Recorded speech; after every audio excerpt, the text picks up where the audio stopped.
This meeting of the Essex County Board of County Commissioners is hereby called to order. This meeting is being live streamed in addition to taking place in person. Roll call, Madam Clerk. Commissioner Cooper. Here. Commissioner Gill, absent. Commissioner Graham. Here. Commissioner Johnson. Here. Commissioner Luciano, absent. Commissioner Mercado. Here. Commissioner Vice President Pomares, absent. Commissioner Siebel. Here. Commissioner President Richardson. Here. Thank you. Please stand for the salute of the flag. I want to ask Commissioner Mercado to lead us in the salute. I pledge allegiance to the flag of the United States of America and to the republic for which it stands, one nation, under God, indivisible, with liberty and justice for all. Please remain standing for a moment of silence for the senseless murders in Buffalo, Texas, and Taiwanese folks who were killed.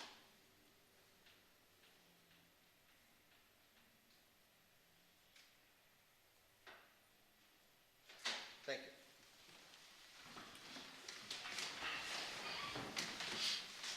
At this time, I'm going to read a statement on behalf of the Board of Commissioners. Could you just do the certification? Okay. All right. So I have before me certification from the clerk that this meeting is in compliance with the Open Public Meetings Act. Perfect, thank you. At this time, I'm going to read a statement from the Board of Commissioners.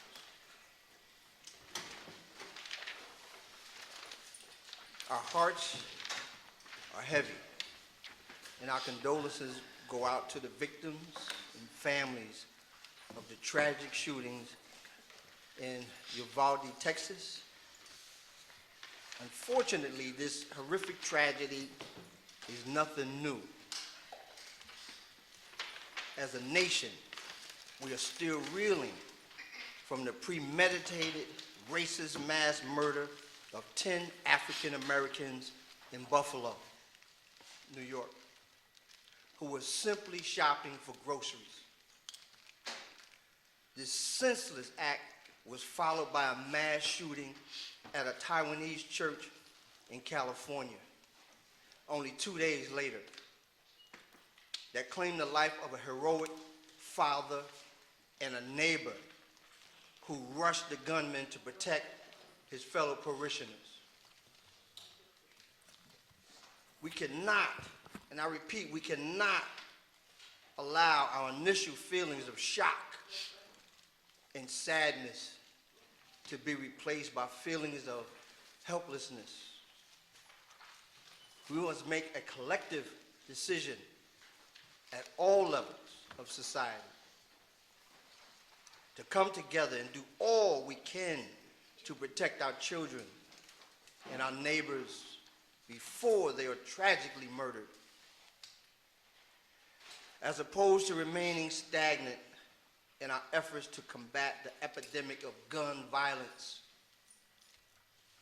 it is my hope that as an American citizen, we accept the reality that this is an American problem.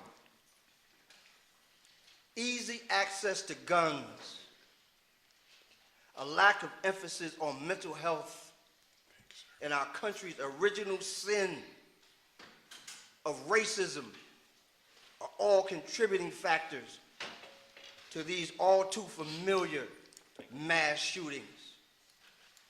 In order to address the root cause of these tragedies, actionable measures such as an increase in the provision of mental health services, sensible gun regulations, and teaching of critical race theory to our children in an effort to create a better understanding of the pervasive nature of racism must be embraced. In order to heal wounds, we must reveal our wounds. The actions we take now will directly influence the safety of our children, neighbors, our country, and our future. On behalf of the board, I thank you for listening. Please recognize Commissioner. Commissioner Gill is with us. Madam Clerk, are there any transcripts to be approved? Mr. President, there are none. Madam Clerk, are there any topics of discussion? Mr. President, there are none. Okay, let's move to the public comment. This public comment session, tonight's meeting is a combined conference board meeting, and we will vote on every item on the agenda. So if there is any member of the public who would like to comment on agenda items only, please come to the microphone and state your name, affiliation for the record. You will have 3 minutes to speak. There will be time later in the evening for the public to comment on any other items. So I ask you to please limit your comments at this time to agenda items only. Good evening. My name is James Troisi. I am the recording secretary of both the Fraternal Order of Police Lodge 106, representing all the sworn supervisory staff at the Department of Corrections, as well as the recording secretary for the New Jersey State Fraternal Order of Police. Agenda item 21, as of 3 p.m. today, was not available online, so I will comment about it generally. It references hiring of correctional police officers without a civil service test. We are not happy with the law, but we have taken an oath to uphold and enforce it, as have each of you. Or have you? New Jersey Statute 11A:4-1.3 is the law that requires tonight's resolution, but the statute's effective date is July 18th of 2022, 60 days from now. To be clear, the enabling statute is not yet in effect. Once in effect, the statute calls for 1, a resolution by this body, 2, approval by the Civil Service Commission, 3, the hiring of people who have not taken a law enforcement exam. Resolution first, hiring last. Today is May 25th. On May 16th, more than 30 people started work with the Essex County Department of Corrections under this new law. 30 plus people were placed on payroll before NJSA 11A:4-1.3 is effective, and 10 days before this governing body had a resolution before it. 30 plus people, with more already told to report for work next week, have been hired as sworn law enforcement officers prior to Essex County Department of Corrections receiving results of their psych evaluations.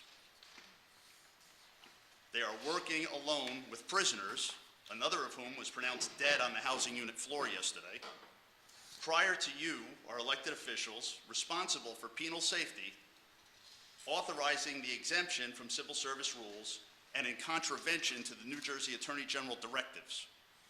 On May 18th, 2 days after these people began work, the Civil Service Commission held its regular monthly meeting. The very last item on their supplemental agenda was Essex County, you, seeking exemption from existing law. Essex should not have been legally permitted to file such a request prior to this body approving tonight's Resolution 21. So here we are on May 25th. 30 seconds. Step 1 of the 3-step process has become step 3. We raised questions of these hirings weeks before the start dates. Our members were told we'll ask forgiveness after they're hired, in the presence of Chief of Staff Elijah, in the presence of County Administrator Jackson, in the presence of Warden Cirillo. And that's exactly what they're doing. My time is up. I apologize that I cannot stay tonight. I have another pressing engagement. The clerk has my contact information in the email I sent her on May 17th, and we would welcome hearing from any or all of you. Thank you. Thank you.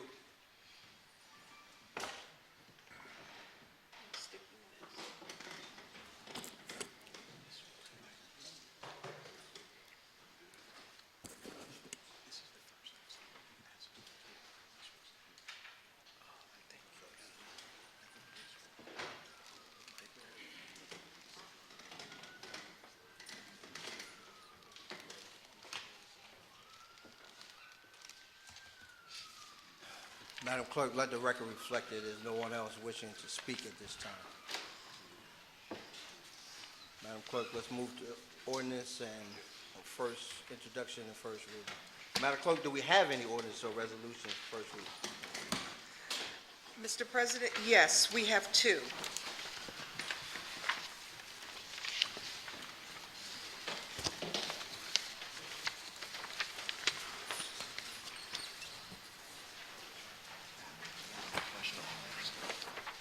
This is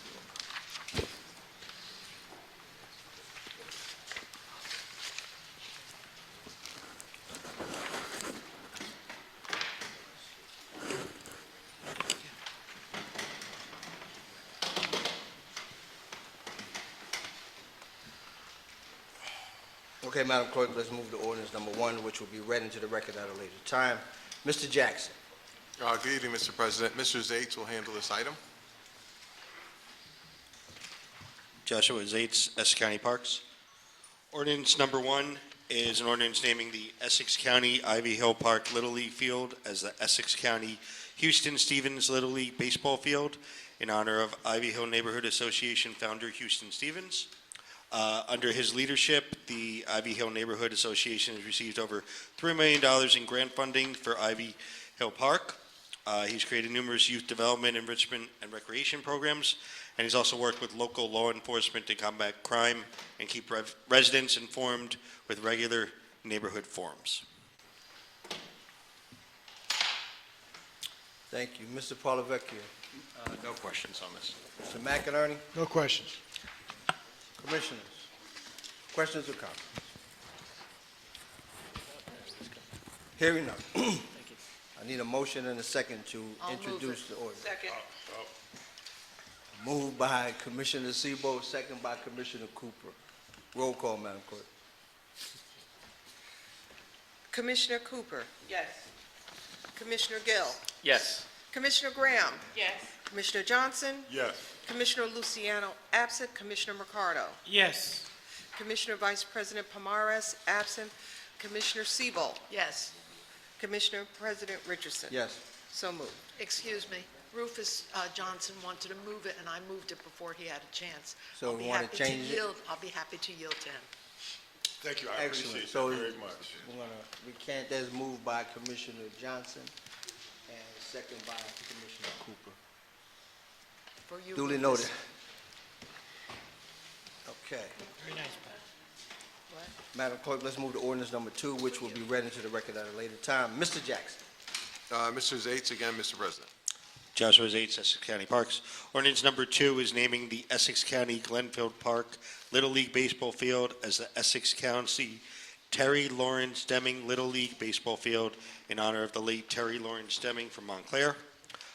Terry was a second grade student at Charles H. Bullock School in Montclair. He participated in activities at Trinity Presbyterian Church, Montclair Recreation, as well as the Montclair Bulldogs. And he helped at Tony's Kitchen and events hosted by the Essex County Democratic Committee. Thank you. Mr. Paulovecchio. No questions. Mr. McInerney. No questions. Commissioners, questions or comments? Commissioner Gill. Thank you, Mr. President. Just wanted to also add Terry Lawrence Deming was 5 years old when he passed away under very tragic circumstances. And not included in the resolution, but I feel worth noting, was an active member of the Montclair Bulldogs, which is a local baseball club that uses the park quite a bit, and touched in those 5 years almost everyone that he came across and/or met. There are probably many notable people that utilize this particular field, but this is a person who deeply touched the community of Montclair, and I want to thank the administration for putting this forward, and for you, Mr. President, Vice President Pomares, for supporting it. So thank you. Absolutely. Thank you, Commissioner Gill. Would you like to move it?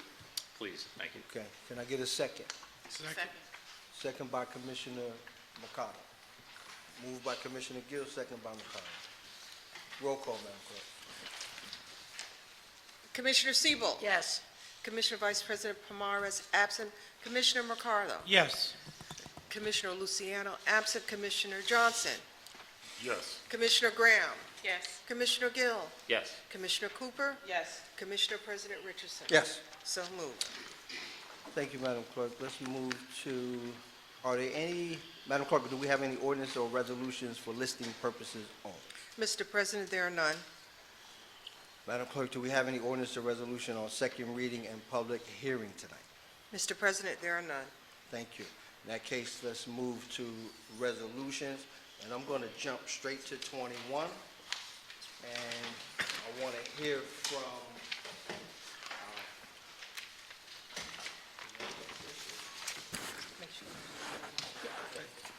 all right, we're going to go to 21, and we're going to read it into the record at a later time. Mr. Jackson. Thank you, Mr. President. Director Ortiz will handle this item.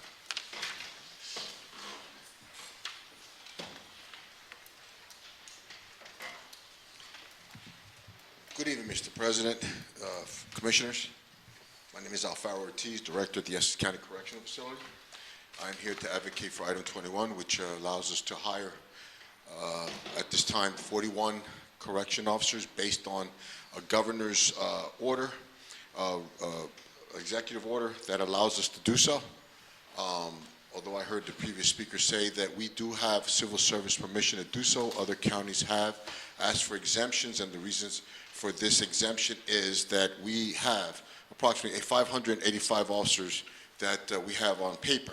But when we go through the 110 that are intermittent leave, people that are out on military leave, excessive calls, sick calls because of the COVID situation, and the officers are getting tired and worn down due to the fact they have to work excessive amounts of overtime, we need to overhire. We do have, from the county executive, his permission to overhire. With regard to this particular order, officers can technically now quit us and do the same resume-based process with another county because they don't like Essex, they might like another smaller county. So we're going to lose people also to the Sheriff's Department, police departments, and we need to prepare for this because roughly 435 officers, when everything is all said and done with the individuals that are out on sick leave, on intermittent leave, FMLA leaves, military leaves, and et cetera, we don't have enough officers to manage the entire 24/7 operation that we have. The resume system consists of a resume that must be submitted. There's a full background criminal check. There is a medical and psych evaluation conducted. The only thing is that we don't go through the civil service process. Now, there is a civil service test that can come out, but they're allowing us to do the resume process also. Drug screening, everything that is done, also a physical performance test, that we do that, and then eventually, in this particular case, we have 41, 3 already have dropped out. And we anticipate that out of the 38 that remain, we'll probably have some more individuals that find it that this is not for them. On top of the fact that we are usually a stepping stone for correction officers to become police officers. They go through the academy, and by the way, one other point. If we hire these individuals, they have to go to the academy within 9 months. And we're committed to that. They have to go to the academy. There's no doubt about that. And we intend to comply with that. So with that, I'm here to answer any question we obviously can. Let me just look and see my notes here. I think I covered most of the areas, and I'll be happy to answer whatever question may come. We do need these officers so we can run that jail. Mr. McInerney? I'm more curious about the timing, what was stated earlier with regard to the fact that the hirings are done prior to certain legal requirements and statutory requirements. So that's what's been indicated. So from a legal standpoint, rather than, I understand what the director is saying, but I'd like to get some opinion on that. Mr. Polavecchio? Yeah, and that was my question too, Frank. And Director, I'm glad you were here when the member of the public got up and spoke. And I understand what the legislation does and allows you to hire from something other than the civil service list. But I think the question, as Frank put it, is the order of things. As I see it, this resolution that's on for tonight is the governing body authorization to make those hires. And the allegation that was made from the member of the public is that hiring was done prior to this authorization. I do know you have, from reading the backup information, We've done the nepotism and conflict of interest policy that regardless of the effective date of the legislation, there was some grant of a waiver last week or earlier this week. But I think my question is, where are we on those hires, those non-civil service hires? Do they predate this resolution being passed? And is that permitted with the waiver that was granted on May 18th? Al Ortiz, Director, Essex County Correctional Facility. The need for the officers, although we got the order from the governor allowing us to do this, but the need for the officers and what we're confronting with officers working double shifts and 7 days a week and the strain that it puts on our staff also contributed to the expedition. We did start from the time we learned that we can do this with the governor's permission. We then started hiring and getting resumes and getting the situation and trying to prepare. But the need drove that we expedite this thing. Other counties have done the same and we followed their lead. Director, I don't think that was the question. I understand, sure. Repeat the question. I have no doubt that you have need. The question is just the timing of the hiring. Were non-civil service employees, officers, correction officers hired before this board had a chance to authorize the hiring? I think that's the question that raises some concern. Not that you have a need for it. Right. No, I Did understand what you're you saying. jump the gun on it? We started moving quickly with it, so if you're asking me, were they technically hired before we came to this board, that's obviously the case. So that's not technically, that's reality. That's not a technicality, that's a reality, that you jumped the gun. And that's what was raised, that you actually started hiring before you were even authorized to hire. That's the issue. That's in front of us. Yeah, and I'm sorry, Mr. President, my concern would be and frankly, this resolution just came to us, I think, today. My question as I'm sitting here is, I just want to make sure we're not in a bad position, risking any liability with hiring people before there's governing body authorization to do that. And again, I have no idea what this waiver says from the state, what it allows you to do. I do know in the normal course of things, seeing this in some other communities, that you have to have the policy, you have to have the governing body authorization, and then the hires come. So just want to raise that. Mr. Jackson, so you sit up. No, I'm just listening. Commissioner Coop. Thank you, Mr. President. I want to make sure that I heard Director Ortiz correct. Are you saying that this legislation also authorizes you to hire anyone who presents a resume to you prior to them going to the academy for training?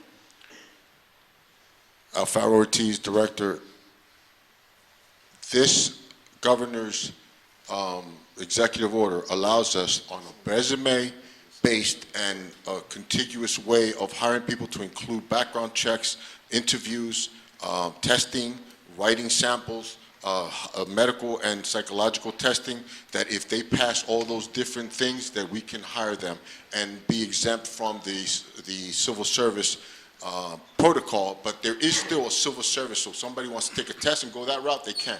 They can also apply to any county jail. And Director, let me stop you. Are you saying that this legislation allows us to hire people? I understand what you're saying, background, mental health, all that kind of stuff. But we can hire them before we send them to the academy, and then after we hire them, did you say that we will have the mandate that will require them to go to the training with the 9 months of hiring? I want to make sure I heard you correctly. you heard me correctly, Al Ortiz, Director.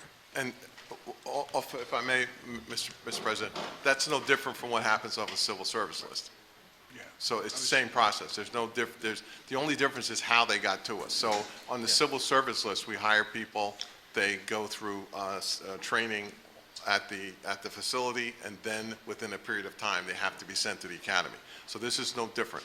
So do they start working first under the current process right now? That's correct. For how long? Because the director said up to 9 months. I believe How it's- long is that process right now?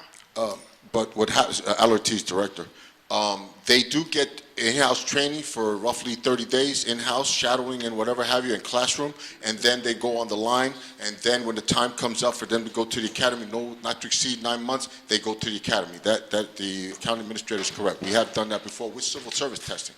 So the current process right now, that on the civil service list, they can work for you for up to 9 months before you send them to the academy. Al Ortiz, Director, with the civil service, we had up to a year. With this protocol, we have to 9 months. That was the difference before. We had up to 1 year to get them to the academy. If they just came in civil service, they do what we do, and then they get on the line, then they go to the academy. This one here is 9 months, very strict. Director, maybe you can help me out with the waiver that was granted back on May 18th, it says. Did that, I understand that that's a waiver from the effective date of, or what I think I understand is that's a waiver from the effective date of the legislation. So if that says you can't do these hires till July, the waiver allows us to do it in May. Did that allow you to just blanket hire them before coming to the board?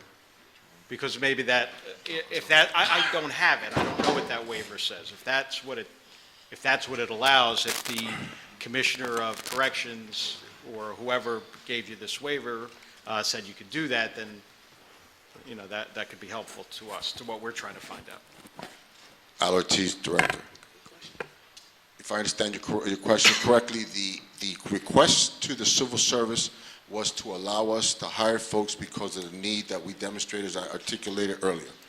At least 2 other counties, Camden was one of them, that also demonstrated a need, and we followed their lead. We were preparing all along to eventually hire in July, but we needed to do things in an expeditious way. So to answer your question, that was the memo that I signed requesting that we be exempt from the July date and do it more immediately. So you followed suit of 2 other counties. Did they also hire prior to their boards passing resolutions? I'm What not you're sure. asking us to do. You said you followed suit. Al Ortiz, Director, we followed suit that they hired before the July effective date. But you don't know if the I'm governing not aware. bodies Correct, I'm not passed aware. resolutions before. I'm not aware, sir. Mr. McInerney. I just was going to make the point that the business administrator made. This is hiring before the appropriate training, the requisite training is not unusual for the county. We've done that consistently. And I remember, I can't say we followed on a regular basis, but at one point we did. I think the same applied to the juvenile officers as well, where we were hiring without and getting them on the job training. So the practice of hiring prior to academy training is not unusual. I just wanted to make that. I don't think anybody has an issue I'm with just- that. I I think the question is, Well, I think it was Did they- raised by Freeholder Cooper, that's Oh, why, okay. yeah. Well, if I may, Mr. President. Commissioner Cooper. Thank you. So to me, a layperson who doesn't work in corrections, to hear that people are being hired prior to receiving training sounds crazy to me. So I don't intimately know the correction system and how it works. So it's important if all the policies are fully communicated so that I'm aware personally that this is a normal standard operating procedure, right? So the way that Director Ortiz initially presented, it gave me the impression that if you were looking to leapfrog a list and you were looking to jump and fast track these people coming in, perhaps you guys were massaging some other rules and procedures that you have. So my commentary is based upon his presentation. So it's important if you say that this is a normal standard operating procedure, then I'm aware that you're not doing anything differently. Commissioner, the latter of what you said is correct. Maybe I wasn't as clear as I probably should have been, but we do have in the past with civil service, the individuals will go and sometimes lose their job. They can't pass the academy after they work for us for a period of time.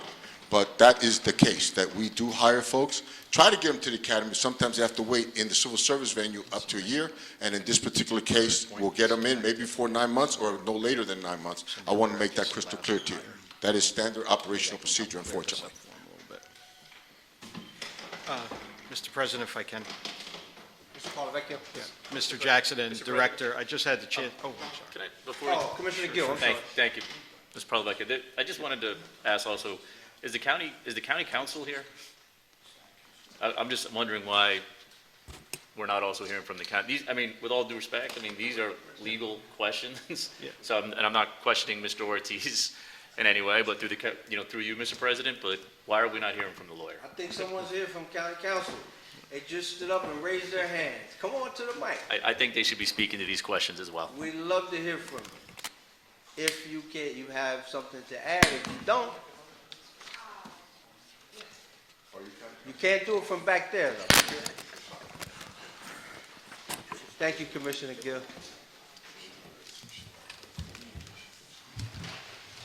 Hi, I'm Assistant County Counsel Heather Testa. I'm new with County Council, and I'm going to have to take this back to the head of County Council in order to be able to answer any legal questions today. I'm sorry. That's all I need to hear. Okay. I'm sorry. I don't have anything, Great. but I am writing everything down so that I can bring this back to the head. So here's what I need. I need. I'm sorry. I need a 5-minute recess. Mr. President, one last thing. My warden, who actually drove this thing, is available on the phone, so he can shed some more light. Oh, okay. I'm sorry. Okay. Let's get him on the phone. Vice Cirillo. And meanwhile, I can read this order. It's a legal question. They already testified.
Let's go.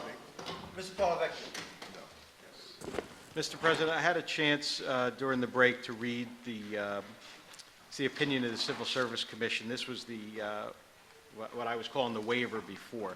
It's an administrative action of the Civil Service Commission dated, I don't know if that's yesterday, May 23rd, 2 days ago.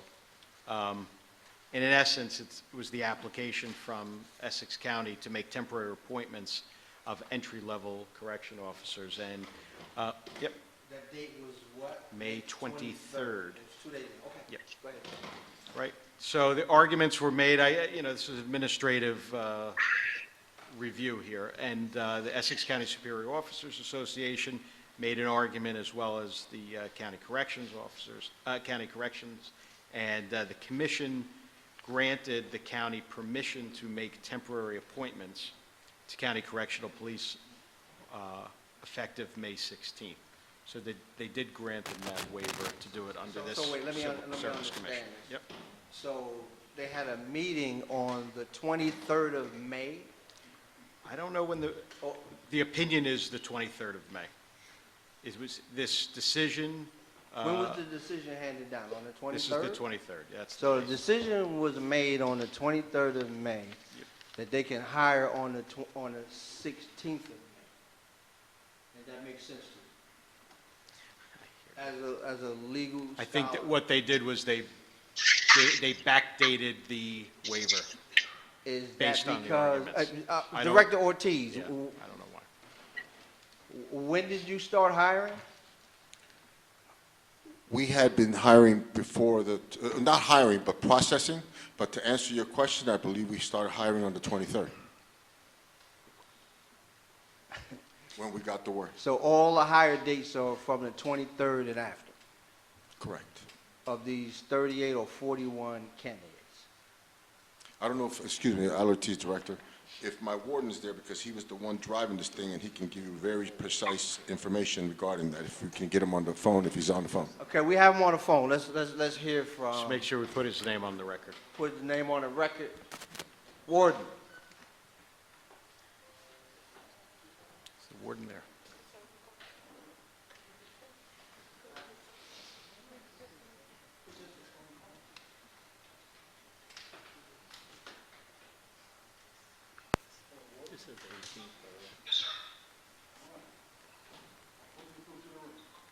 Yes, sir.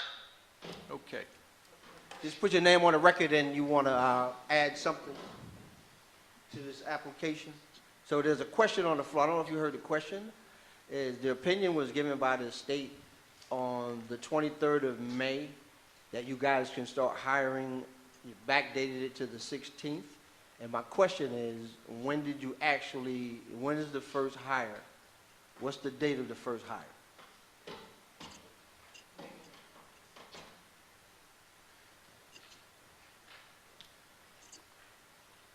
Looks like we can't get the warden, so, Do you mind if, Just for table it for do you now. mind go if to I the get on rest my of the phone? meeting? yeah, Maybe I can- we'll table this and we'll come back to it at the end. And if we still don't get a resolution, then we'll just move it to the next meeting. So you can hang around, Director Ortiz. We'll get back to you. That's good.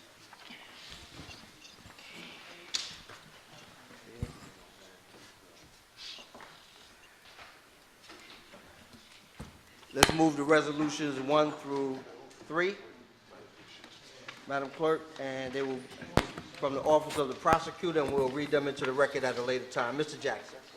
Thank you, Mr. President. Mr. Coltrane.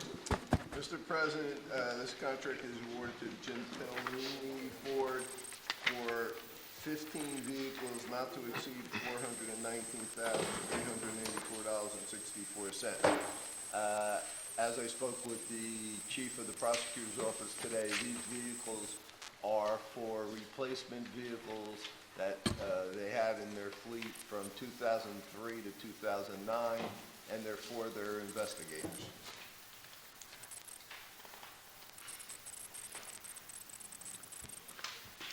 Number 2 is, again, from the Office of the Prosecutor and the Sheriff. It's for 24-month contract, not to exceed $95,000. It's a non-fair and open for the Sheriff and the Prosecutor to go out and bring back,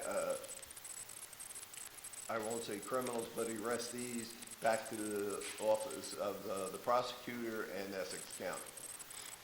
But you did say it. But anyway, go ahead. The incumbent vendor is a WBE, and it's out of our operating funds.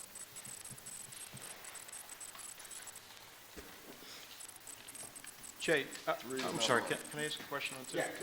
Mr. Palavecchio. This says for travel and conferences. Is this different than, this is different No, than? that's just how it was worded. Oh, okay. It is not for travel and conferences. Okay. It is just as it's worded. All right. But different than the extradition, the contract Yes, for extradition? The other extradition that's coming up later in the meeting is for someone who doesn't have to come back immediately, you know, who, another person may have been arrested and needs to get back to the county ASAP. Okay, thank you. And number 3? Number 3 is a participation resolution with the state of New Jersey to support the prosecutor's narcotics task force, and it's a required participation resolution in order to receive grant monies. That's the next item. Thank you. Mr. McInerney. No question. Mr. Palavecchio. No other questions. Commissioner Sebo. Thank you, Mr. President. On number 2, it says Office of the Prosecutor, but Jay Coultry said it's for the sheriff, too. It's for, So should it say for the Office of the Prosecutor and Sheriff? Would you repeat that, Commissioner Sebo? Yeah, thank you. For number 2, 2, it says Office of the Prosecutor, and Jay Coultry said it's for the prosecutor and the sheriff. So instead of saying for the Office of the Prosecutor, should it say the Office of the Prosecutor and Sheriff? Mr. President, the prosecutor was the agency that requested this, but both agencies utilize it in tandem. What they do is they send an investigator from the prosecutor's office and a sheriff's officer out for the extradition. Thank you for that explanation. Thank you. Commissioner Sebo? Thank you. Okay. Commissioner Gill. Thank you, Mr. President. On resolution number 1, and maybe since these are under state contract, I'm not sure that this would apply, but the seems to be a decent amount of federal money and state money that looks like it's going to become available to governing units for EV vehicles. Would EV vehicles be part of the purchase? This all came out of capital, Mr. President, Julius Coultry. This came out of capital funds, like I had said, in the amount of $400,000+. And they are purchased under state contract because the vehicles are there currently. And as the prosecutor is looking for vehicles to replace his fleet, they're, according to the chief of detectives, that they're immediately available. Mr. Gill? Thank you, Mr. I just more of a comment. I mean, I think maybe it's something for follow-up, and I know it's not necessarily an apples to apples, but it definitely seems, again,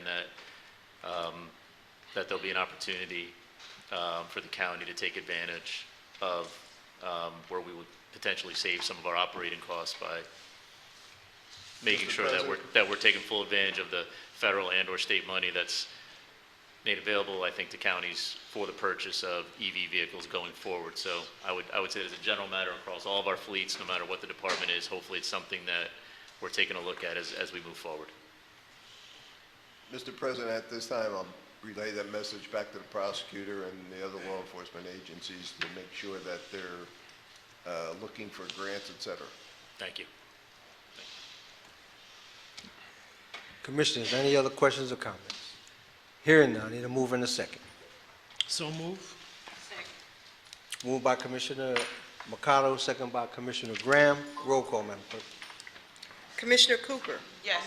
Commissioner Gill, Yes. Commissioner Graham, Yes. Commissioner Johnson, Yes. Commissioner Luciano absent, Commissioner Mercado, Yes. Commissioner Vice President Pomaris absent, Commissioner Siebel, Yes. Commissioner President Richardson. Yes. So moved. Thank you, Madam Clerk. Let's move to resolutions 4 through 7, which are budget insertions, and we will read them into the record at a later time. Mr. Jackson. Thank you, Mr. President. This is also from the Essex County Prosecutor's Office and connected to resolution number 3. This is a budget insertion to receive $310,857 to support the narcotics task force. This pays for 4 detectives about 55% of their time in fringe, and there is no county match. Number 5, also Essex County Prosecutor's Office, a budget insertion in the amount of $334,750, $750 for the Child Advocacy Unit. This supports 4 staff members who maintain and improve efforts to investigate and prosecute crimes involving sexual abuse of children. And again, no county match. Item 6, budget insertion, Essex County Sheriff's Office for the Homeland Security and Preparedness Program Initiative Grant in the amount of $378,000. This is for continued support of the National Incident Management System. No county match for this program, and this is a 36-month performance period through August 31st, 2023. Item 7 is for the Department of Health and Rehabilitation. It's a budget insertion in the amount of $100,000. The Department of Health received a grant from the United Way of Greater Newark to supply for, to help with ongoing efforts, vaccination and educational efforts regarding, surrounding COVID-19. And again, no county match. We're just doing through 7, Mr. President, was that? Yes, that's correct. Thank you, Mr. Jackson. Mr. Parlavecchio. Yeah, Mr. Jackson, I have a question on number 4, and I guess by extension, number 3. The grant award period is a few years old. It's 2019 to 2020. How does that work with the insertion into the current budget? Sorry.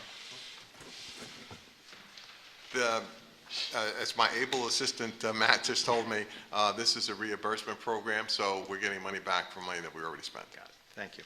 Thank you, Matt. Mr. McInerney? Commissioners, questions or comments? Resolutions 4 through 7. Hearing none, I have a move and a second. I'll move it. Moved by Commissioner Cooper, second by Commissioner Sebo. Roll call, Madam Clerk. Commissioner Siebel, Yes. Commissioner Vice President Pomares, absent Commissioner Mercado, Yes. Commissioner Luciano, absent Commissioner Johnson, Yes. Commissioner Graham, Yes. Commissioner Gill, Yes. Commissioner Cooper, Yes. Commissioner President Richardson. Yes. So moved. Thank you, Madam Clerk. Let's move to Resolution 8 through 10, which are from the Division of Community Health and will be read into the record at a later time. Mr. Jackson. Mr. President, as you said, this is from the Division of Community Health, Department of Health and Rehabilitation. This is supplemental funding for the Municipal Alliance Grant, $108,201. This is, as I said, supplemental funding for that, for the Council on Alcohol and Drug Abuse. Number 9, also Department of Health and Rehabilitation.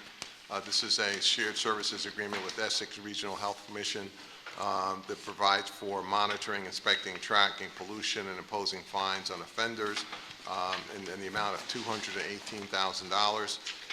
This is funded from operating funds and about $131,000, and from a grant of about $87,000 that we fund this program. And this is agreement really among NJDEP, the Regional Health Commission, and the County of Essex.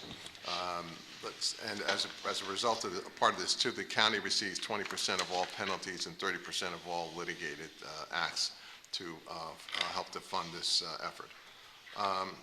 Item 10, also Department of Health and Rehabilitation.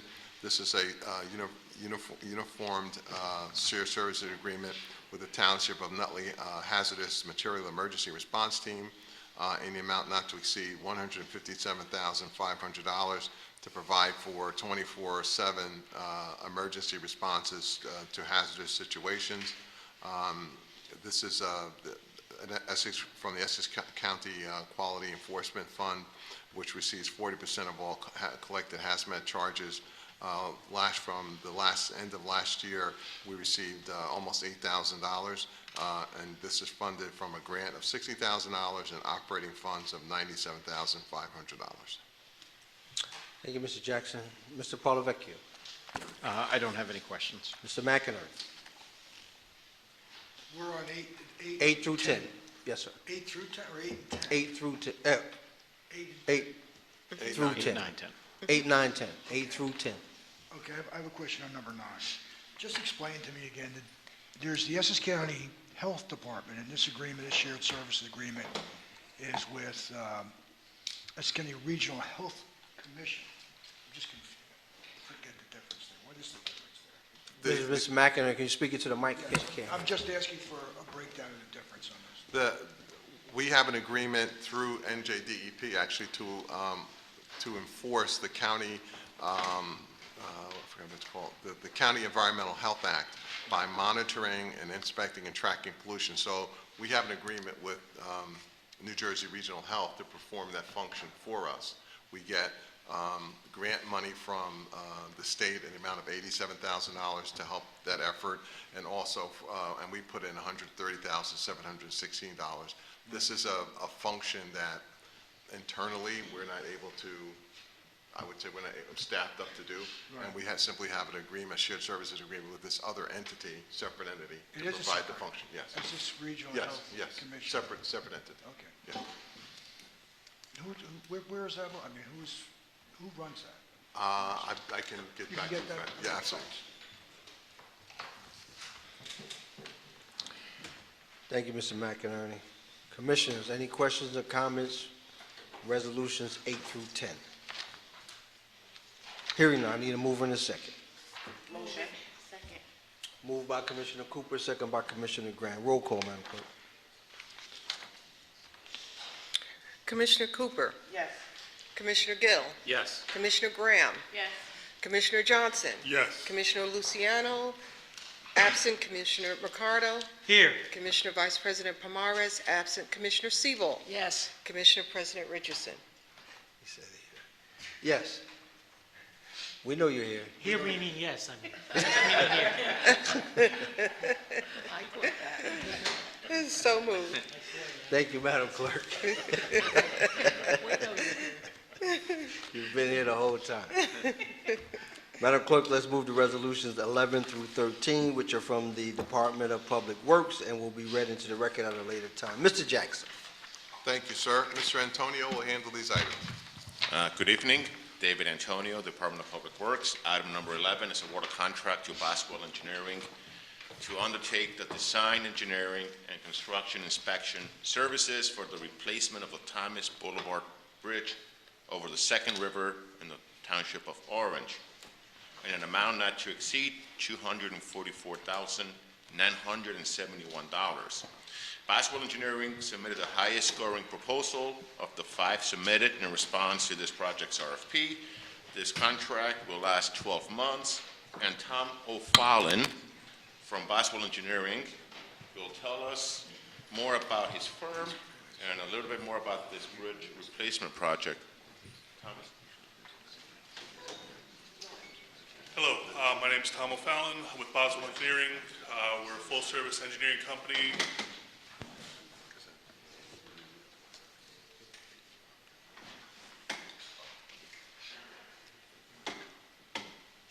Oh, I apologize.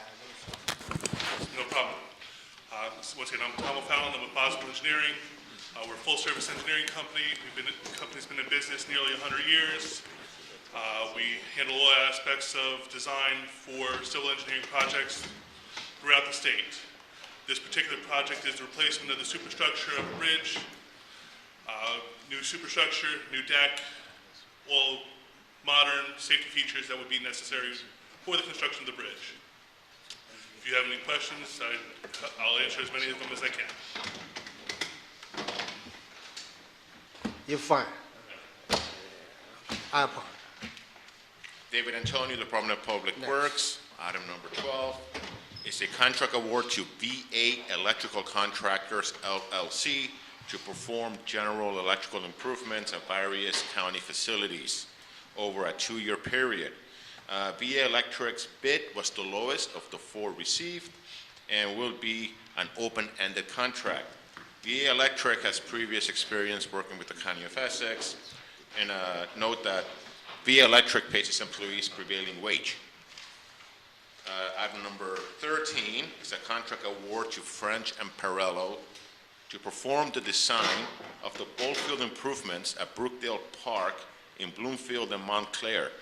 French and Perello's proposal was the highest rated of the 5 received. This contract will not exceed $157,450.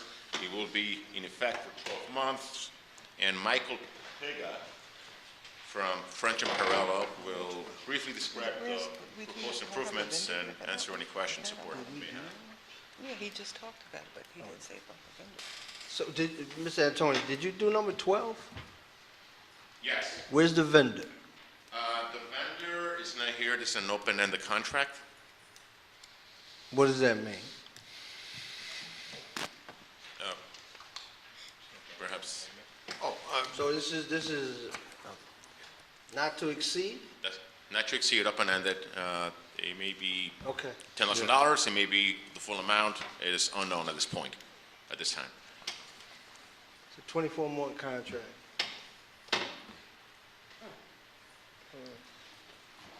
It's still over that threshold of $100,000, right? I don't care how you break it down. They should be here.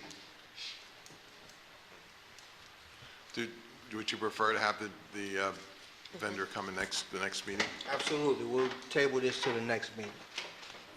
You're up, sir. How you doing? Mike Piggott from French and Perillo. We've been around for 45 years. We've worked in Essex County on several projects, as you would know, with the Turtleback Zoo. We've worked in Weequahic Park and other venues of that. Brookdale, we're looking at doing new synthetic turf fields over at the softball fields. It's the infields, new fencing, new dugouts, renovating the park, and looking to make it the best that we can so everyone can enjoy. If there's any questions, please let me know. Thank you. Commissioner Gill. Thank you, Mr. President. On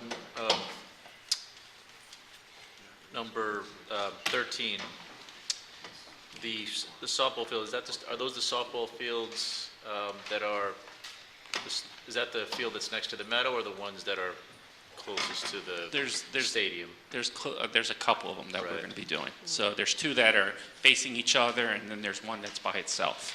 Okay, so there's three fields, so this would be resurfacing all three of those, turfing all three of those fields? That's correct, and new fencing. Would that include turfing the outfield? Right now, it's at the infield, but we So could always, if the county would like, we could go into that. Okay. It's not much of a difference for us. To turf? Well, the field that's next to the meadow, the reason I'm asking that question is because that particular part of that grass bleeds into the use of the field for soccer. So right now that currently hasn't been discussed. It's just the infields. Just the infields. In the traditional way that we've done these other fields. That's correct. Okay. Is there any irrigation, or through you, Mr. President, is there any existing sprinklers and irrigation heads that are Not typically in the infield. not in those areas? Yeah. Okay. Thank you.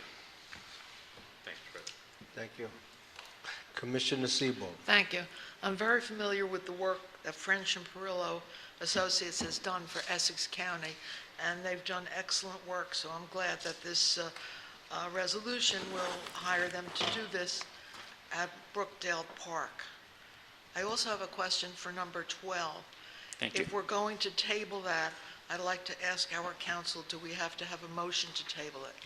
You're way ahead of me. Yes, when we were done with all these questions, that was going to be my next recommendation. Thank you.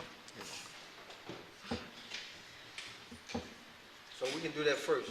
You want to put the motion on the floor, Commissioner Sebo? And it would be a motion to adjourn the resolution number 12 to the meeting of June 8th. I'll move it until, what's the next date? June 8th is the 8th. next meeting. All right, thank you. Is there a second? I'll second. Moved by Commissioner Sebo, second by Commissioner McConnell. Roll call, Madam Clerk, on tabling the item number 12 to June 8th, next meeting. So we can have the vendor present. Commissioner Siebel. Yes. Commissioner Vice President Pomares absent. Commissioner Mercado. Yes.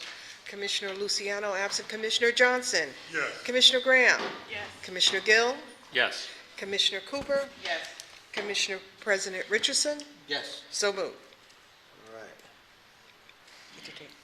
11 So and we're 13 11 together. and 13. Are there any questions or comments on 11 and 13? I have a comment for number 11. Commissioner Cooper. Thank you, Mr. President. I just want to comment that I'm happy to see the bridge on Thomas Boulevard being addressed because it really needed some love. So thank you so much for that. Would you like to move 11 and 13 as well, Commissioner Cooper? Sure, thank you. I'll move it. Is there a second? Moved by Commissioner Cooper and second by Commissioner Graham. This is resolutions 11 and 13, taking them as one. Roll call, Madam Clerk. Commissioner Cooper. Yes. Commissioner Gill. Yes. Commissioner Graham. Yes. Commissioner Johnson. Yes. Commissioner Luciano absent. Commissioner Mercado. Yes. Commissioner Vice President Pomares absent. Commissioner Siebel. Yes. Commissioner President Richardson. Yes. So moved. Thank you. Happy Madam- Memorial's Day. All right, take care. Thank you, Madam Clerk. Let's move to resolutions 14 through 17, which are from the Department of Parks, Recreation, and Cultural Affairs, and will be read into the record at a later date. Mr. Zates, you guys getting EV cars and Joshua Zates, Essex County Parks. Number 14 is a contract award with Rural Corporation, lowest responsive bidder, for repairs and maintenance to playground equipment and safety surfaces. 24-month contract not to exceed $2,991,500. Specifically, this is for any playground repairs for the equipment as well as the rubber safety surface throughout the entire park system. We do have a representative from Wirral here if the board has any specific questions. absolutely.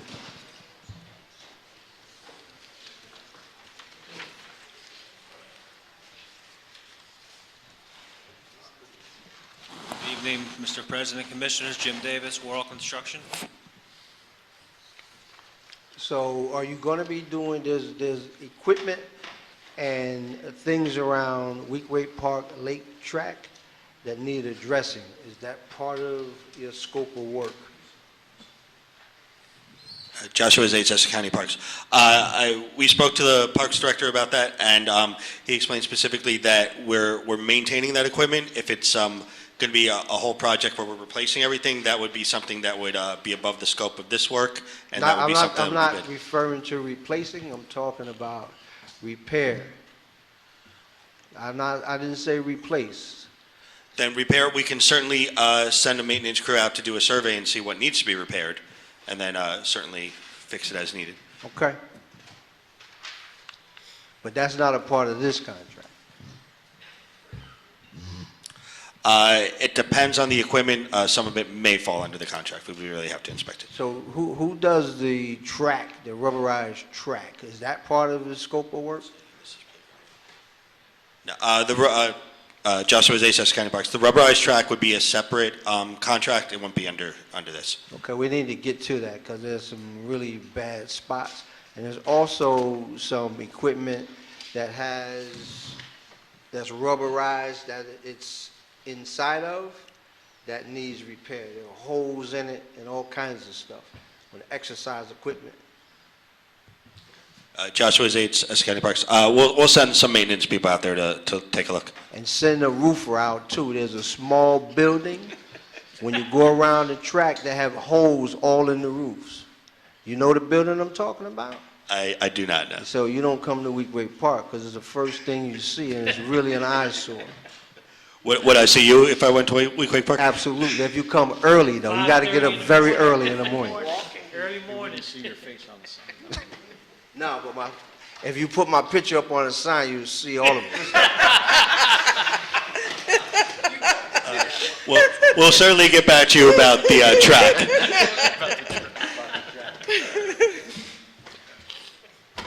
Commissioner Cooper. Thank you. Mr. President, what park is this for? Is it for all? He said all parks. All parks, okay. So I was just trying to find specifically Right, some which issues parks? that we have in Weekway Park. Would he be addressing them? Any other questions of Commissioner Cooper? So, Mr. Jakes, did you guys do a survey of all the parks to already predetermine which ones need some assistance, repair under this resolution? Joshua Zates, Essex County Parks. Our maintenance staff certainly stays on top of the entire park system, and if there's residents or certainly officials from this board who let us know that something needs to be repaired, we'll certainly go look at it. But there's no, if you're asking if there's like a master plan, it's really as an as-needed basis. So then what are we awarding this $2.9 million contract for? Through you, Mr. President, this is to cover any of those repairs that would occur. So anything that may come up? Correct. But it hasn't come up yet? Correct. So we might not spend $2.9 million? Correct. All right, thank you. You might need a whole 2.9 right in Weekway.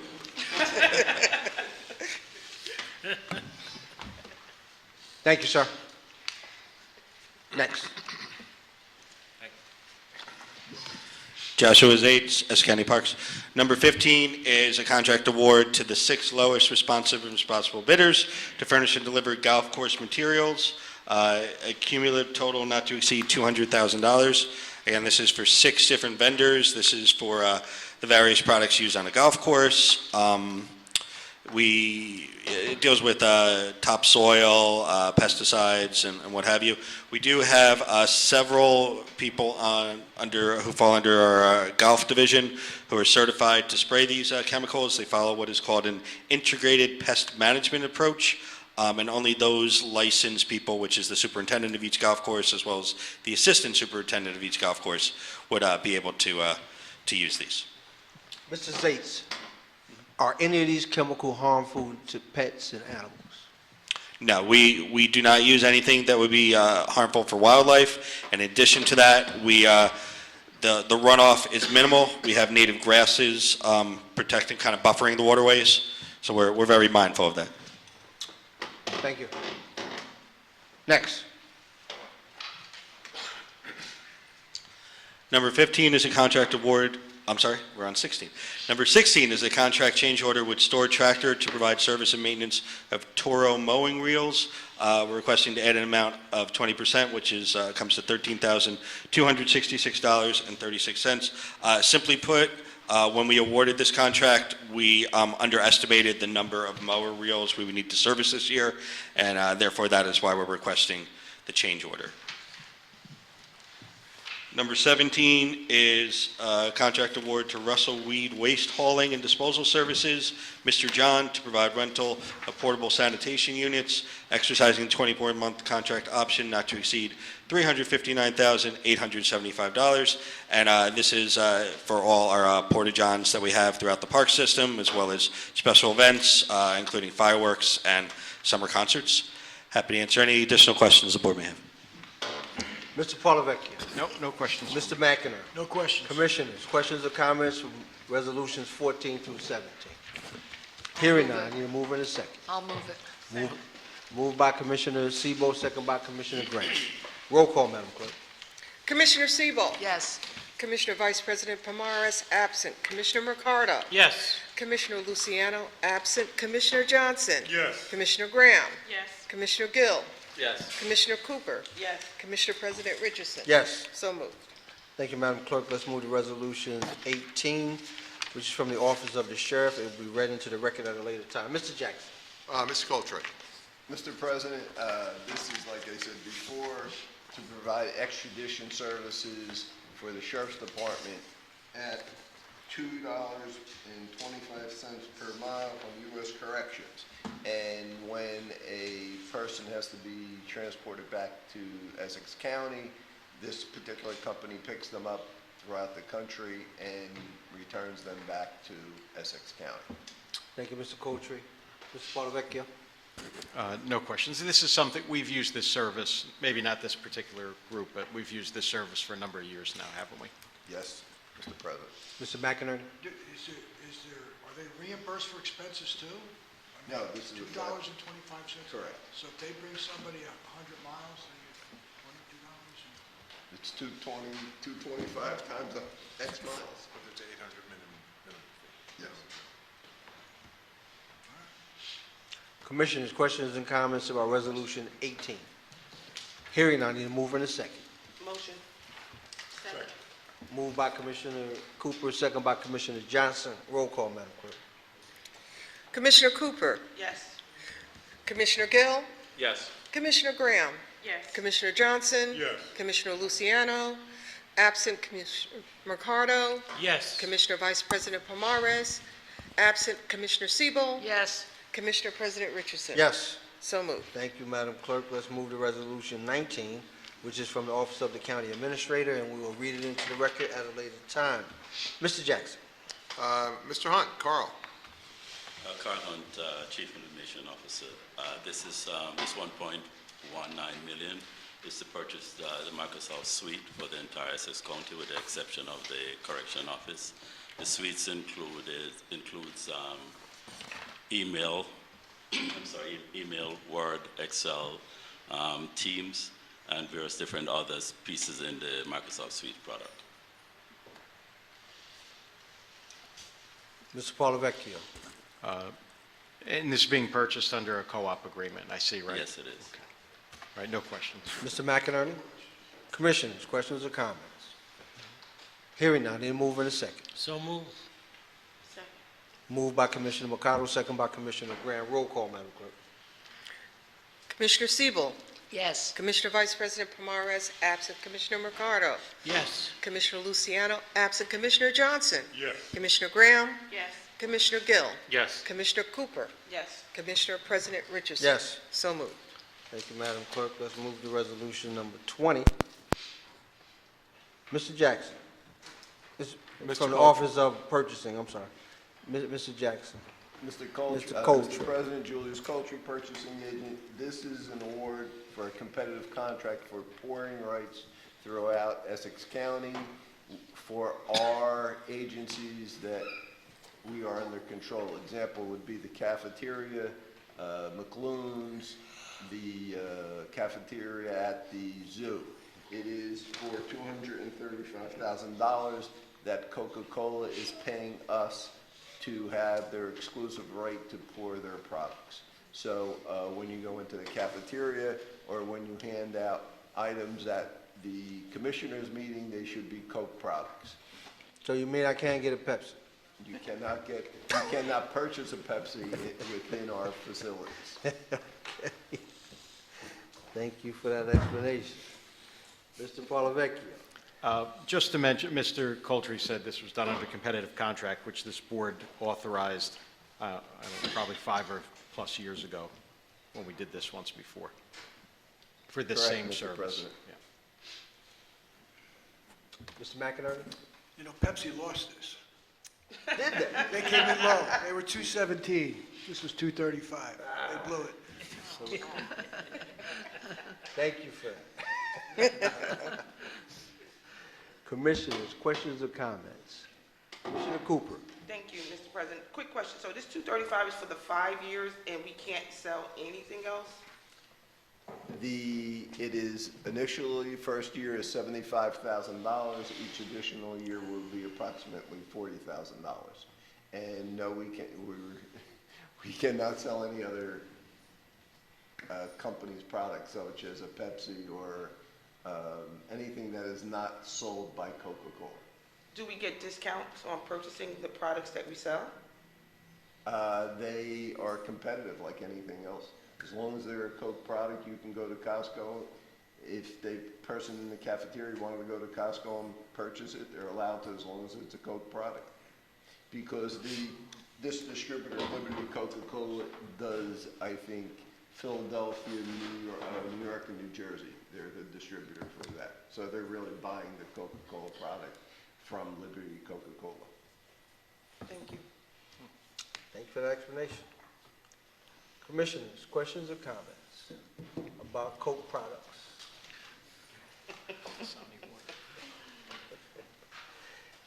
Hearing none, I need a mover in a second. Motion. Moved by Graham, Commissioner Graham, second by Commissioner Cooper. Roll call, Madam Clerk. Commissioner Cooper. Yes. Commissioner Gill. Yes. Commissioner Graham. Yes. Commissioner Johnson. Yes. Commissioner Luciano, absent Commissioner Mercado. Yes. Commissioner Vice President Pomares, absent Commissioner Siebel. Yes. Commissioner President Richardson. Yes. So moved. Thank you, Madam Clerk. So we're back to 21, Department of Corrections, and we're going to try this again. Can you hear us, Warden?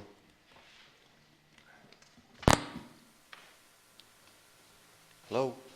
Yes, sir. Okay. I can hear you. Put your name on the record, and then you can weigh in on, I think you may have heard the questions previously. If not. I have not, sir. So this is resolution number 21, which is from the Department of Corrections, and it will be read into the record at a later time. Mr. Jackson. Warden Cirillo. Yes, sir. And if you wanted, I'm sorry, Mr. President, if you wanted me to kind of capture what our questions were. Sure. A little bit. So Warden Cirillo, it's Michael Parlavecchio, counsel to the board. Before the meeting started before the business part of the meeting started, during public comment session, a member of the public came up, somebody who was from the I guess, Correctional Police Officers Union, one of the unions, and was challenging the board's ability to approve this and saying that we're working out of order. In other words, what the new hiring legislation requires is that the governing body authorizes hiring and then the unit makes the hires. And his allegation was that this was done in reverse. The hiring has already been done, and then the administration's coming to this board for authorization. Because we got some information late, we were then given, we had an opportunity to read this administrative action from the Civil Service Commission that talks about a waiver that was just given 2 days ago to the county to allow them to make provisional hires or temporary appointments of correctional police officers. They cited the arguments made by both sides, including the dire need of the correctional facility to hire people, and then the counter arguments from the union that made some of the allegations that I just brought up. So our questions after all that was, when were these hires made? Were they done? Yeah. I apologize, I'm getting some feedback, so I'll be as clear as I can. The hires were officially brought on, the new hires were officially brought on the 16th. And I believe the letter to the civil service, or the letter from the civil service, approves the appointment retroactive to the 16th, if I'm not mistaken. So let me understand this. So the hires were actually done on the 16th Yeah, that's my recollection, sir. I believe that's what the letter says. because Director Ortiz said they were done on the 23rd. I believe it's the 16th, sir. I'm driving in my car from a conference, so I don't have the documentation in front of me, but I believe it's the 16th.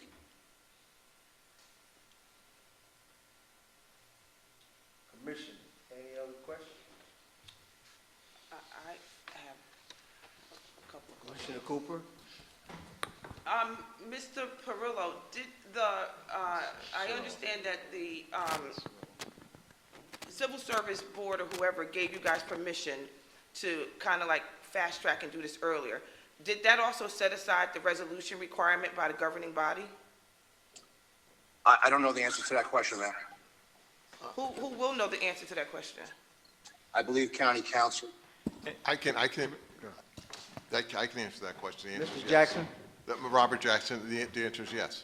So it said that you guys could start hiring and you didn't have to come before us to get the resolution? No, it said that we can make the hires. We do have to come, we had to do the nepotism resolution, and we had to come before the board to go through this process, which we're doing now, but they gave us the ability to hire those temporary appointments effective May 16th. Was that communication also provided to the board when this resolution came before us for approval? It was given to the board on Monday. It's attached to this resolution? I do not know that, but I know it was given to the board on Monday. Okay. How many officers do you have now? How many officers are you down? Would you like, this is Mr. Cirillo, would you like me to answer that question? Yes. Yes, I believe we're budgeted for, I believe we have 581 officers. However, due to family leave, suspensions, military leave, and some other intermittent leave, that leaves us about 148 positions down.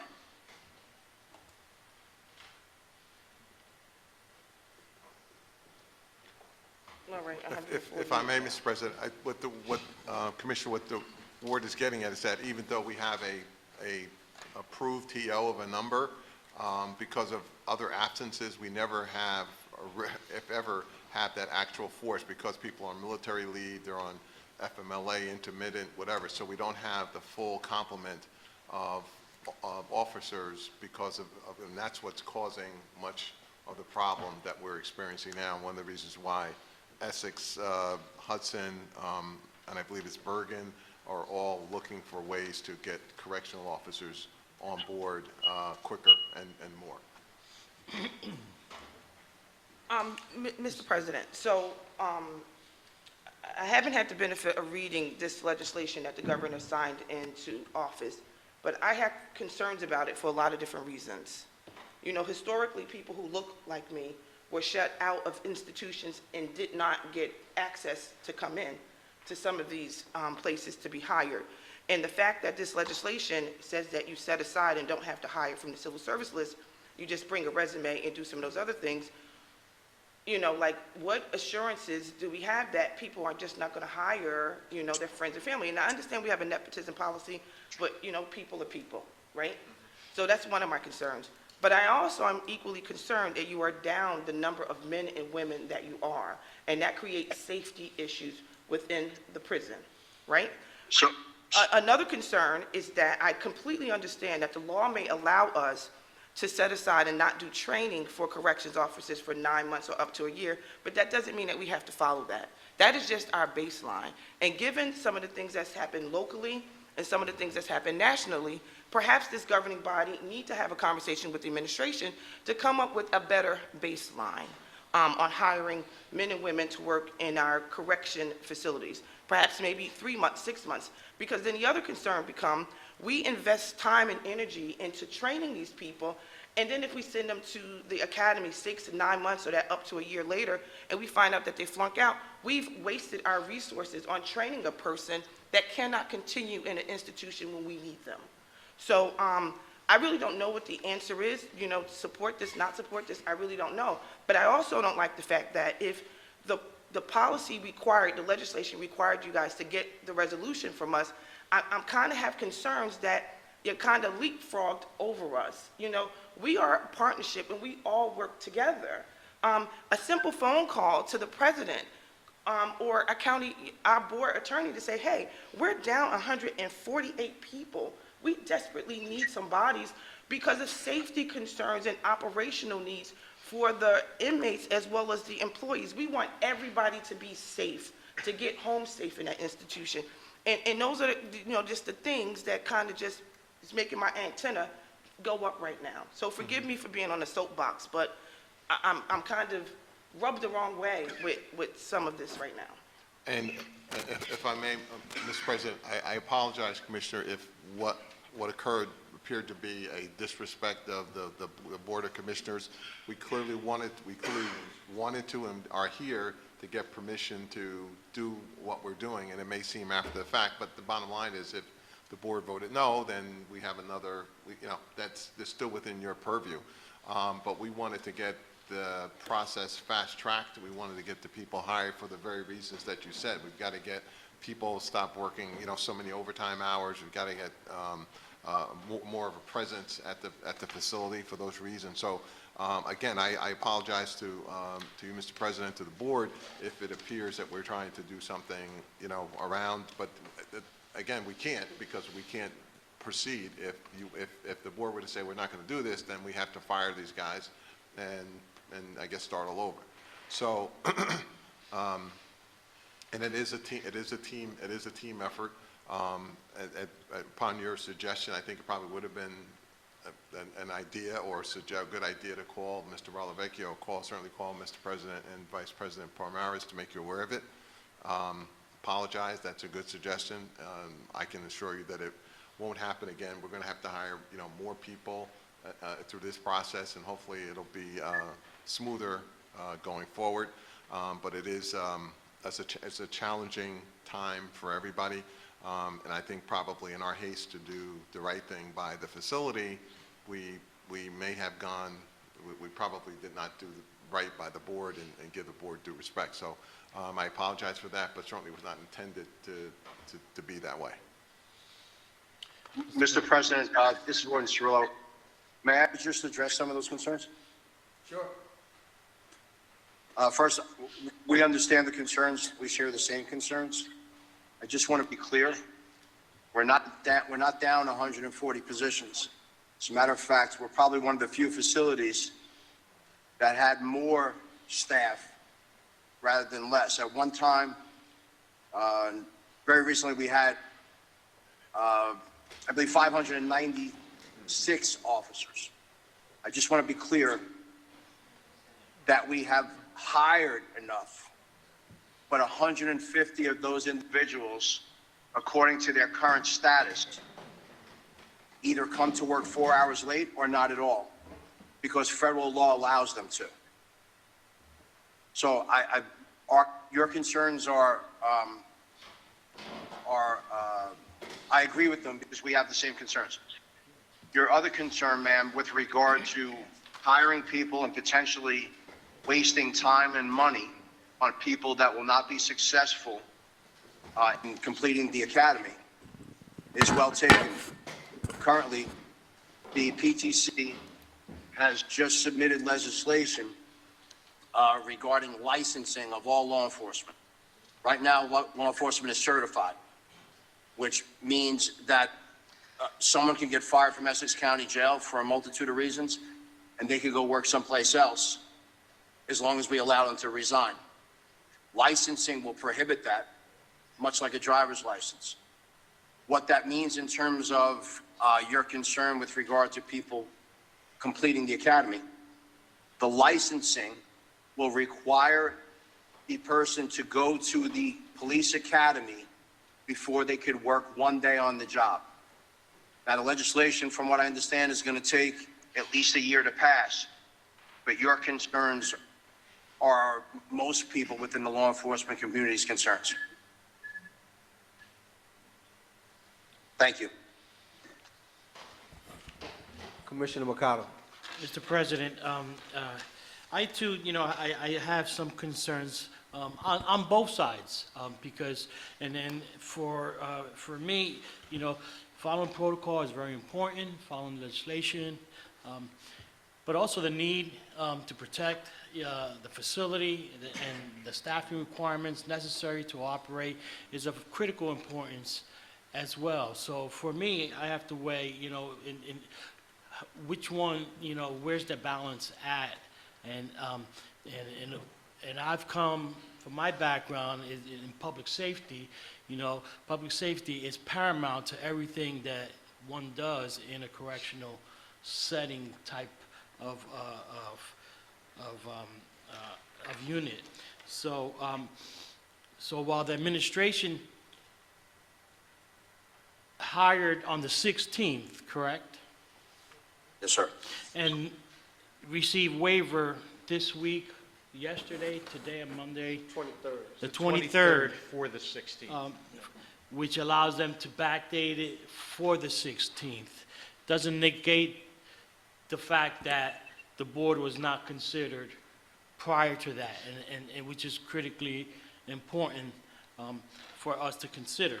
So Mr. President, and really at the fence as to weighing the need for the hire, and again, I err on the side of public safety, that the need to hire may outweigh us to consider this waiver. It's a waiver that has been approved by the civil service for us to do so.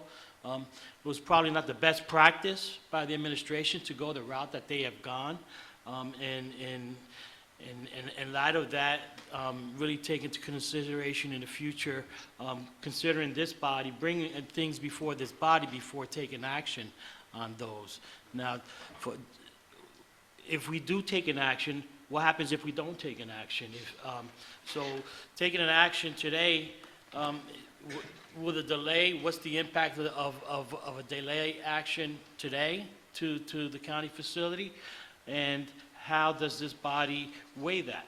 So I definitely am interested to know, where the county facility is at in terms of the priority of these particular hires, and how would that impact if it were not approved today? Mr. Alfaro Ortiz, Director. Without the appropriate staffing, that would mean that we would have to reduce activities, which ultimately affects the inmate. We have a priority, we have a mandate to provide programming, getting them to medical, appointments, whatever have you. that would be very difficult to do all that without the appropriate staff and to run it safely and secure. Simple as that. Director Ortiz, I don't think that was the question. The question that Commissioner Mercado posed, correct me if I'm wrong, was what happens if we don't take action on this item today? That was the question, not those things you're talking about, right? Those are all critical things, but that was not the question. Well, I can answer that. Warden Cirillo, sir, I can answer. May I, sir? Please do. Currently, when we have individuals that don't show up for work, the only way I can abate that issue is with mandatory overtime, which essentially means staff member that comes to work for 8 hours can't leave. They have to stay for 16 hours. I'll have to continue to do that, which puts an increased burden on my staff in an already difficult environment.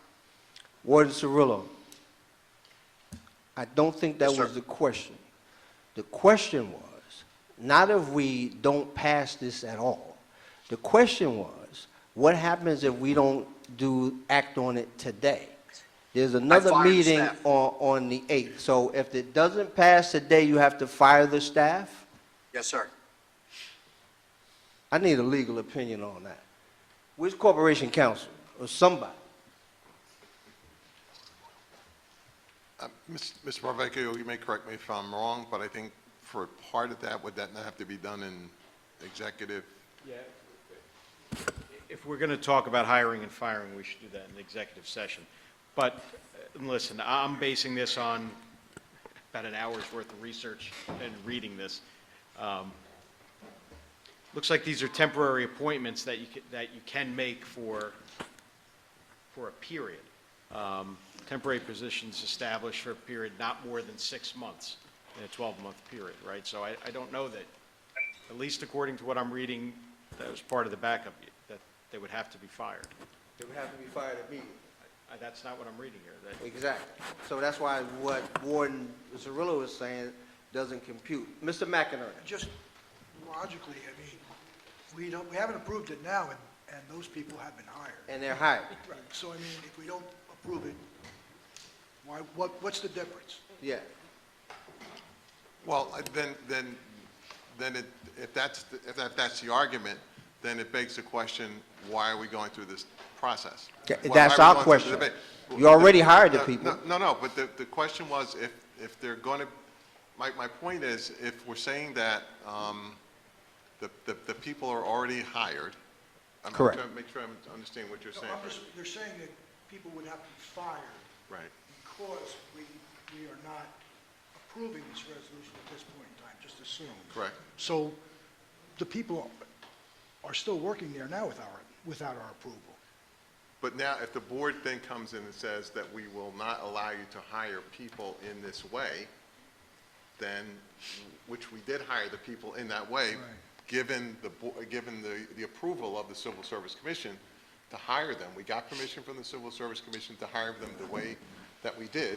Now we're coming to the board to ratify that process. So now, if the board is saying we're not going to ratify that process, then the process that we went through to hire them originally, we can no longer use. So those people then are not legally hired because the board did not approve that process. Mr. Jackson, hold, wait, one second. Mr. Jackson, that no one here has said that they won't ratify this. The question was, if we don't do it today, right?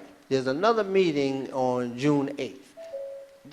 Is that the question that you asked, Yes. Commissioner Mercado? Yes.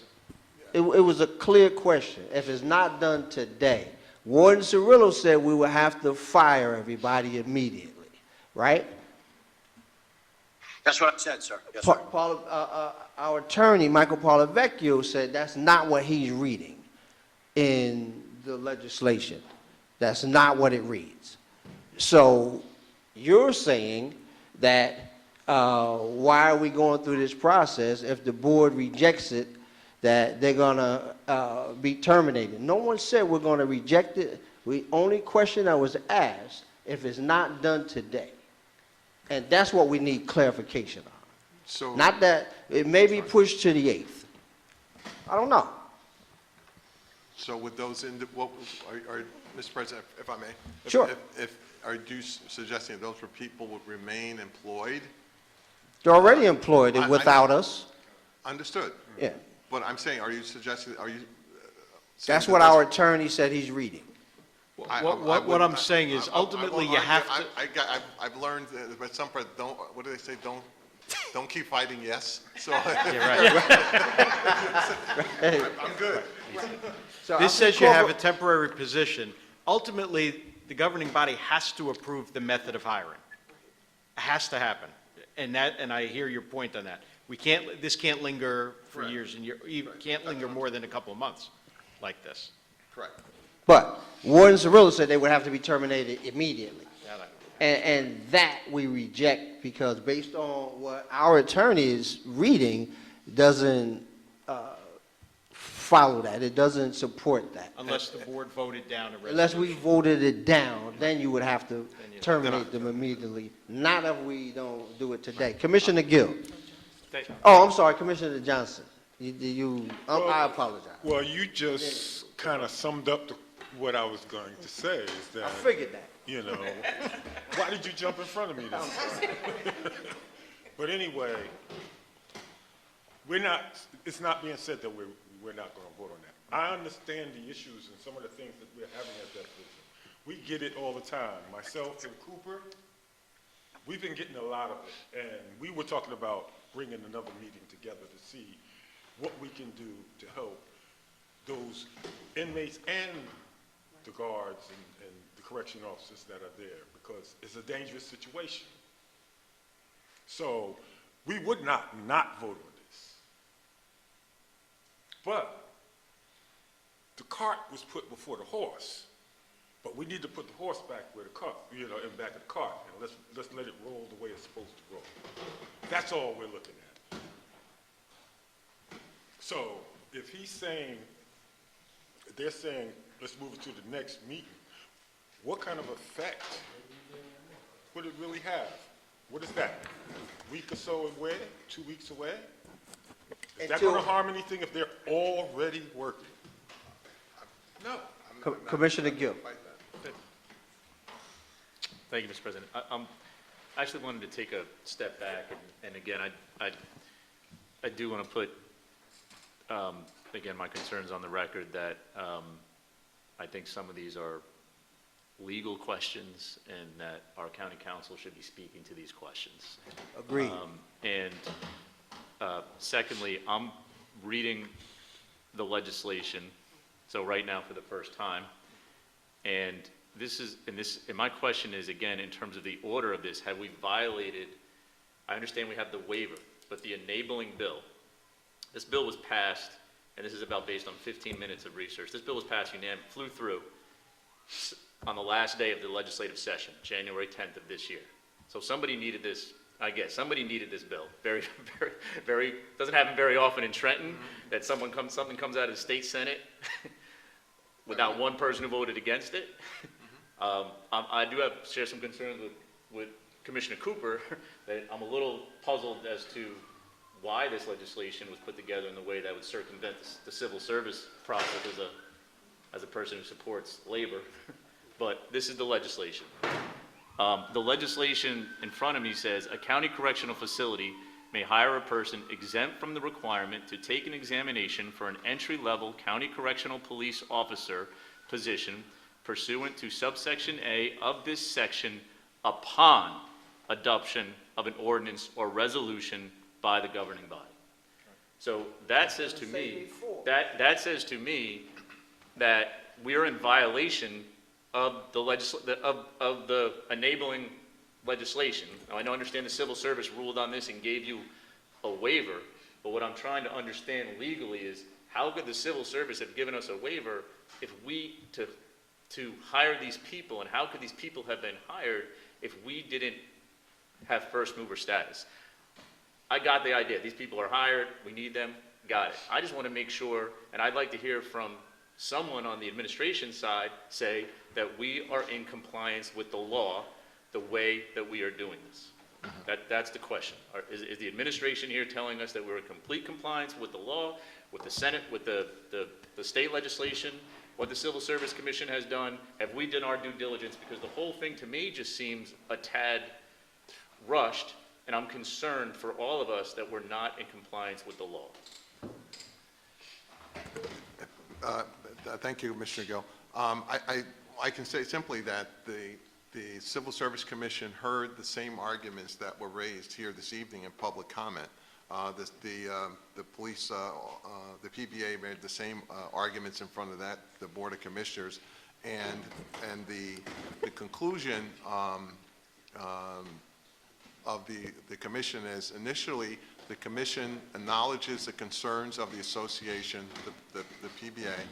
However, for reasons set forth below, the commission grants Essex County permission to make temporary appointments to a county correctional police officer effective May 16, 2022. So the commission heard the very arguments that you just made, Commissioner, the same arguments that were made by the PBA in public comment, and having full knowledge of the legislation and of their rights, granted the permission of the county to do the hiring that was done. So my response would simply be that the commission gave the county the right to make the hires.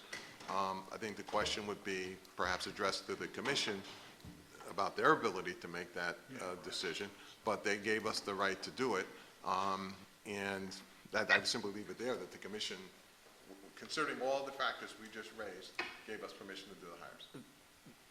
Commissioner Gill. Thank you for that, Mr. Jackson.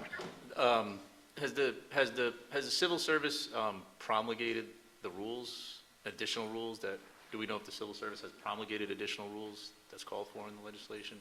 To you, Mr. President, I do not know that, Commissioner. Okay.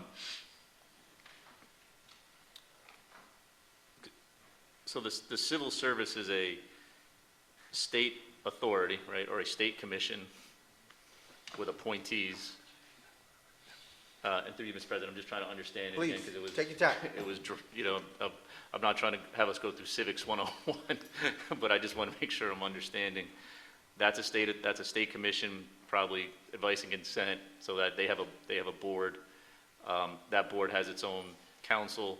So what I'm hearing you say, Mr. Jackson, is that those issues were raised, and that board felt comfortable enough to say the County of Essex is in compliance with what the intent of this legislation is, and you guys can. I know you don't have the enabling resolution, but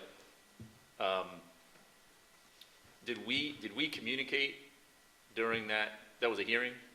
Yeah. Yes. I'm also a little confused about the dates, because I've heard a lot of different dates. We got the May 16th date. The resolution says May 18th, and then there's this May 23rd date. So I'm trying to keep track of the different. Maybe that's just a typo in the resolution. Maybe that's referencing the waiver was the 16th. This says in the resolution that the resolution was on the 18th. And I guess the question I'm getting to, Mr. Jackson, is when we communicated, we submit something to the Civil Service Commission. Does they meet? Did we have a representative at that meeting, or how does that work? I defer to Warden Cirillo or to Director Ortiz. Did we have the question was? Did we have a representative? And if we did, or did someone from the County of Essex testify at that hearing that they were going to get the support of this board for this hiring practice? Did somebody from the executive branch communicate to the Civil Service Commission on our behalf that we were going to approve this hiring practice? Farrah Ortiz, Director, no, we looked at the need. And we may, looking backwards, probably will do it a lot differently, but we were addressing our needs, and we sent the request to the Civil Service Commission, and we anticipated we wouldn't have this problem. Obviously, hindsight is 20/20, and this will not happen again.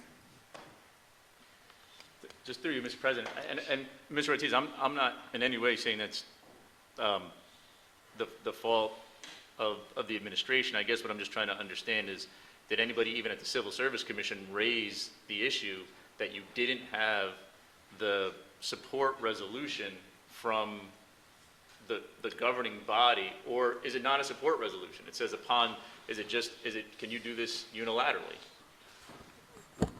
Do you need a resolution? I mean, it says upon the governing body authorizing such hiring. So I'm assuming we're the governing body and not just the administration acting unilaterally.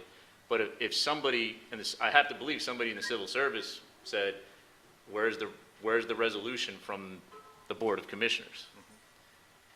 Well, again, the correspondence or the response to the conclusion, the decision of the Board of the Civil Service Commission was, again, at this, the Police Benevolent Association submitted something to the commission, again, with the same issues that were raised this evening with respect to process and what we had or did not have. And we, and the boards and the commission says here, we acknowledge those concerns, but the mitigating factors or the more the salient concern for the board is getting these people hired.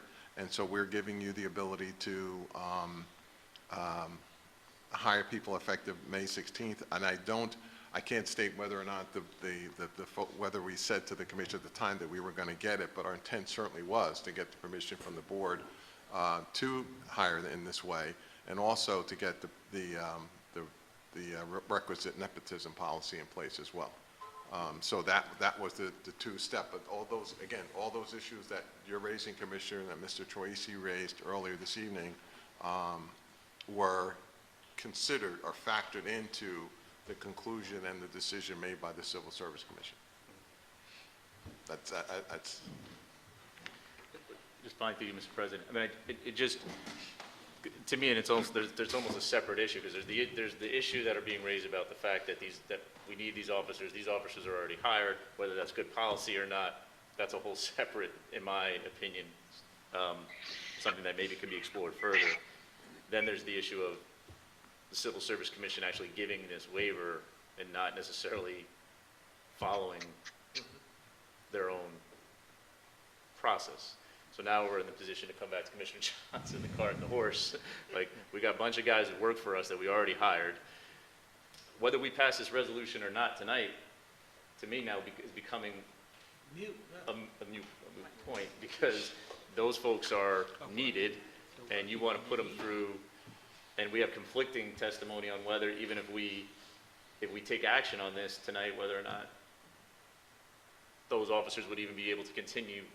The warden just said no. Our counsel says Yes. says yes. and he's smarter than us, so we go in. So, Listen, will you take yes for an answer? So he's stop selling after you've made the sale. So Mr. Polavecchio could say yes, and then Warden Cirillo says no, and Warden Cirillo goes and fire him in the morning. But he said he would have to fire them immediately. Or the PBA comes and sues and says you're all wrong, But- and a court says. So says, can we get an civil opinion service from acted beyond their capacity. Corporation Counsel? There's a representative here. Can you help us with an opinion whether we're in compliance and what we're doing is proper based on the questions that Commissioner Gill has raised? Would you please put your name on the record? Heather Testa, Assistant County Counsel. So from what we believe, from the limited research that we've done, I was on the phone with the Office of County Counsel and the Civil Service Commission granting the waiver for us back to May 16th. We were allowed to go ahead and start the hiring process. If it was then shut down by you guys tonight, then yes, they'd have to be fired. But if it's tabled today to the June 8th meeting, then they can still stay hired as they have been for the last week and a half. And then it can get re-looked at on the June 8th meeting. And at that point, we can go forward with either granting the resolution or not. From what we can see is, yes, there's a temporary hiring of the employees has been allowed by the Civil Service Commission. Mr. President. I don't, Mr. Pavlovich. just one thing, I don't read that as, I don't disagree with you, but I don't read that as a blanket, you can now hire May 17th, May 18th, May 19th. This was basically cover for whatever hires were made on May 16th. You still have to comply with the resolution requirement of the governing body to make these appointments once the legislation effective date comes up. So you can't keep making hires between now and whatever the July date is, whatever the effective date is. And you have to have governing body approval before making any. Correct, I believe it's for the 41 that have been approved, that have been hired before, On May 41 16th, employees. One follow-up. Commissioner Gill. So the county would be, the recommendation, even if we potentially have to factor in the fact that the county may be subject to legal action from the PBA and correction officers from various governing units who may argue that this was not followed, the recommendation is to still move forward tonight. Through you, Mr. President, that's correct. However, if the board, as County Council noted, if we're going to process through the June 8th, I don't think it's not going to affect the hiring of those 41 individuals. Okay. Commissioner Cooper. Thank And then you, Mr. Commissioner President. McConnell. Have the people fully undergone all that stuff that you talked about, Director? Like you did the background, medical, mental, all that stuff is done already? Alfaro Ortiz, Director, yes.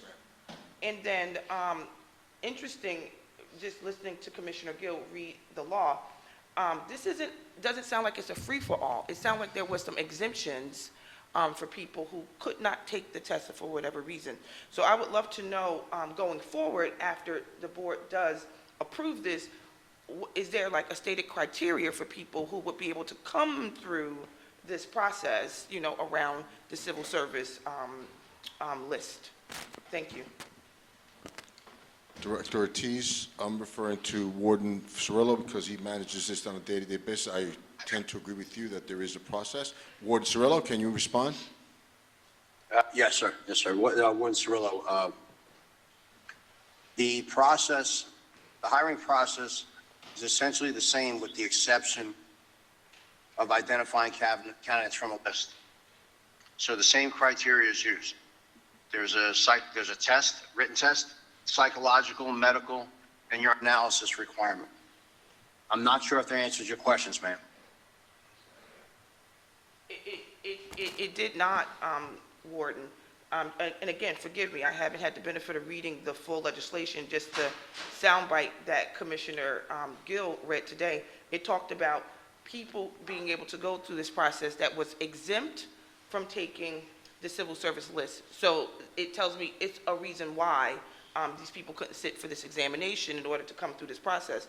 I will read the full legislation and I'm sure come back with some questions what that process Yes, ma'am. looks like. Thank you. Mr. President, if I may, Robert Jackson, the County Administrator. I just want to correct something, and I want Mr. Ortiz and Mr. Cirillo to second me or not disagree, but this is not, they're not exempted from the list. This is just another way of identifying candidates. So there will, at some point, there will be another civil service list. There will, so that we could go through. But this is supplemental to that process. So they're not exempt. They're exempt from taking the exam, but they're not. In other words, they're not exempted from a process. Is what I guess I'm not maybe saying artfully. But they're able to come on, but they will also be a civil service test at some point. And one of the problems that's happened historically is that it's taken so long for the department to promulgate a list, and then you'll have a list of 5,000 people that you have to go through to try to find, you know, the cull to try to get some good qualified candidates. So this is not and maybe I misheard what you said, but this is not eliminating civil service list process. This is supplemental to. Warden Cirillo, so you're correct. This is not in lieu of, it's in addition to. We have the ability to, if we ran out of candidates that submitted resumes, we would also be able to pull from the civil service list when that time arises for them to promulgate a list. I have a question. Again, Robert Jackson, if you can, right now, there is no list, right? That's correct. So, in this circumstance, Commissioner, we would be sitting, waiting now for a list to be promulgated and not be able to hire anybody because there's no list. And that's one of the things that frustrated not only Essex County, but I think Hudson and Bergen, a few others, that, we understand that the process, but we have to have some other way to find people too. And this is what this legislation was designed to do. And to address Commissioner Gill's earlier point about the unanimity of the vote and everything, I think it simply points to the pressing need that for everybody. I mean, it's not just, it's not just one county or one person or one institution that needs it. This is a statewide issue, and I believe that's one of the reasons why it was supported unanimously, because, again, we might be sitting for another 3 or 4 months without being able to hire anybody because there's no list. And that's just not feasible in today's world. It's just not, we would be in terrible, I don't know what we would do. Mr. Polavecchio. Yeah, I do have a question. This might be for Warden Cirillo. My question is about our experience when there is a list and when there are names on the list. Yes, sir. It's not automatic that if there are 10 names available on the list, that they automatically come to work for Essex County, right? I mean, have we had any issues where there is a list and people decline employment, or for some reason they're unable to be employed by us? Yeah, yes, sir. Warden Cirillo, thank you for the question. So I believe it's included in the response from the Civil Service Commission. They did an extensive analysis before approving our request. And don't quote me on the figures, but I believe they cited that in the last 2 years, we processed 1,500 people off the civil service list. Out of that 1,500, we acquired 144 candidates after those who were either declined the position or did not qualify because of a criminal background or other immediate disqualifier. I believe also listed in the response was that the civil service said, had we not asked to immediately start the hiring process, I believe they said we would not be able to acquire new candidates until October of this year. So my point, and I did read that, and I just wanted to know your experience on it. So my point is, the mere existence of a list doesn't automatically mean you have new employees. No, sir.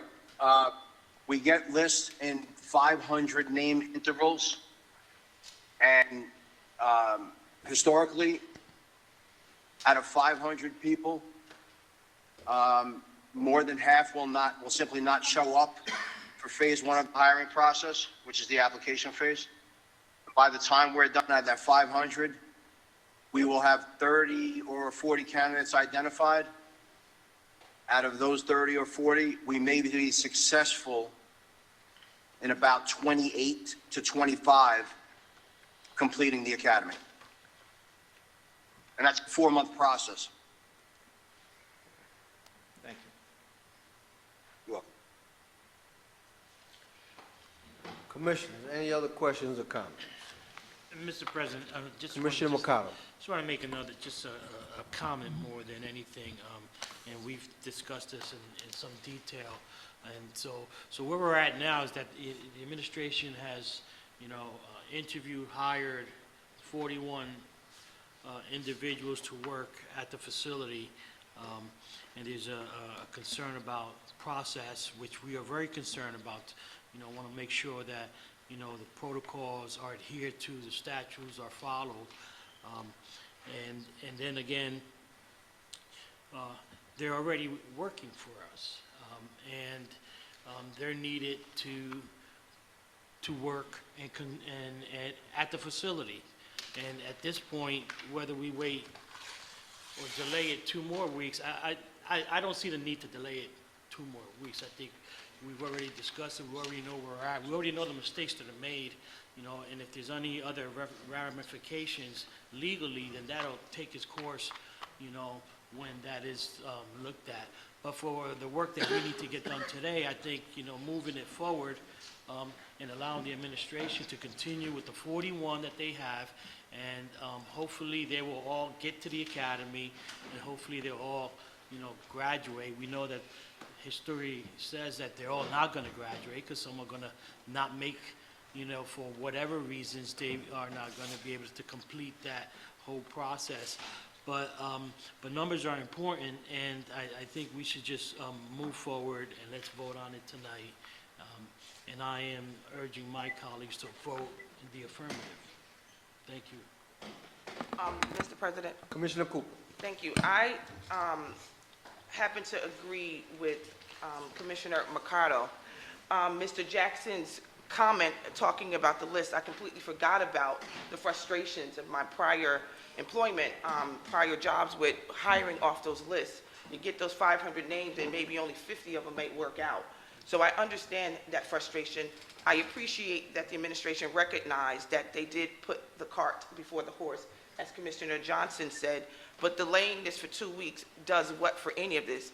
I would support moving this, however, with an asterisk, that you work with these 41 that you have, but that the administration work with our president and vice president and Mr. Parlavecchio to come up with a process for how this is going to go forward in the future. I'm happy that Mr. Jackson put on the record that there is no current list right now, but that we still support the civil service list and that we will look to call people off that list. However, we need to come up with a plan B when plan A is not working for us, because our goal is about the safety and security of that facility and all of our employees, as well as the inmates that are housed there. So if we could agree to do something like that, and I would also encourage us to look at the massaging the 9-month thing, maybe pushing up the timeline that we get people into the academy.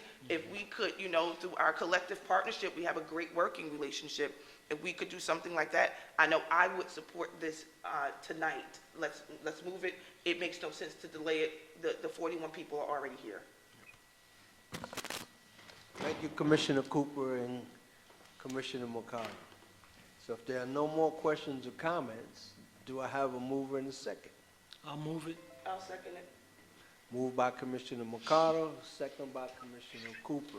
I think before we do that, there was one concern, that point that Commissioner Cooper raised in terms of the breakdown of the folks being hired.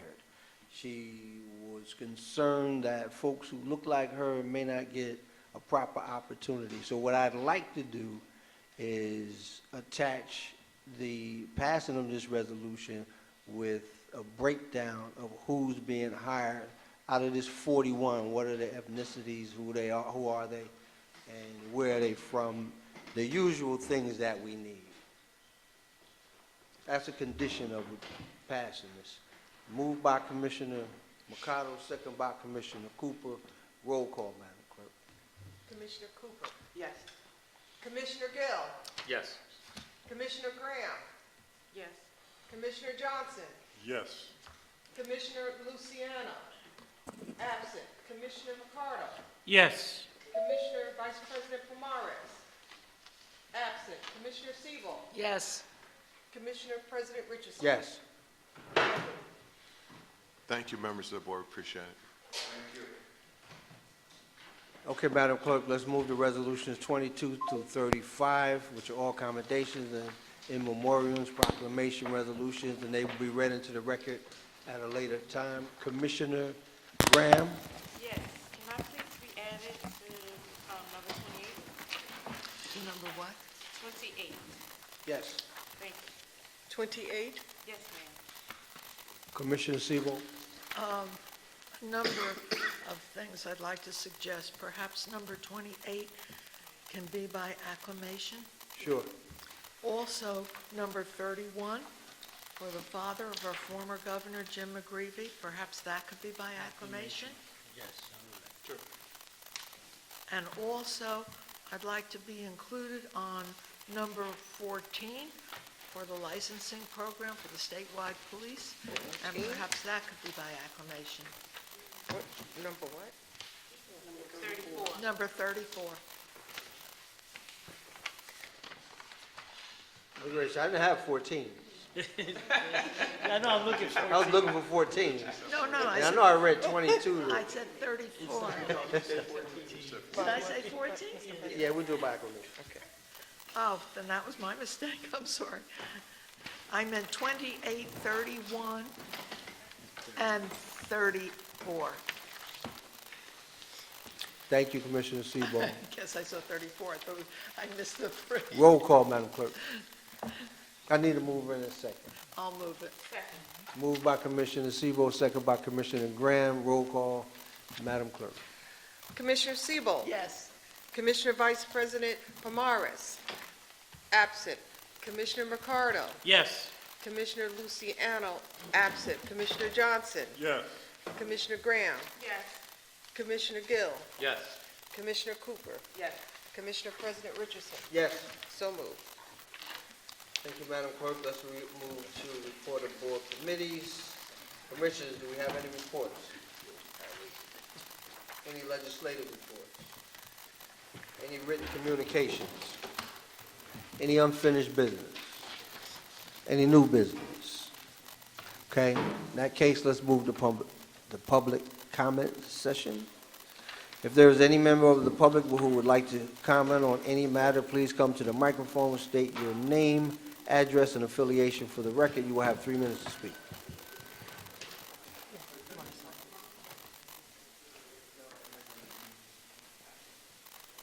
Good evening. My name is Winifred Victor Hines, 61 Basto Avenue, Executive Director of the Weequahic Park Association. And just for the record, I spoke here at the last meeting on May 11th, and we also met with Dan Salvanti on April 20th, and Wayne Richardson and Robert Jackson and Jerome St. John were in attendance, and I guess representing the Weequahic Park Sports Authority and the county. And some of the questions we raised, and so far no answer.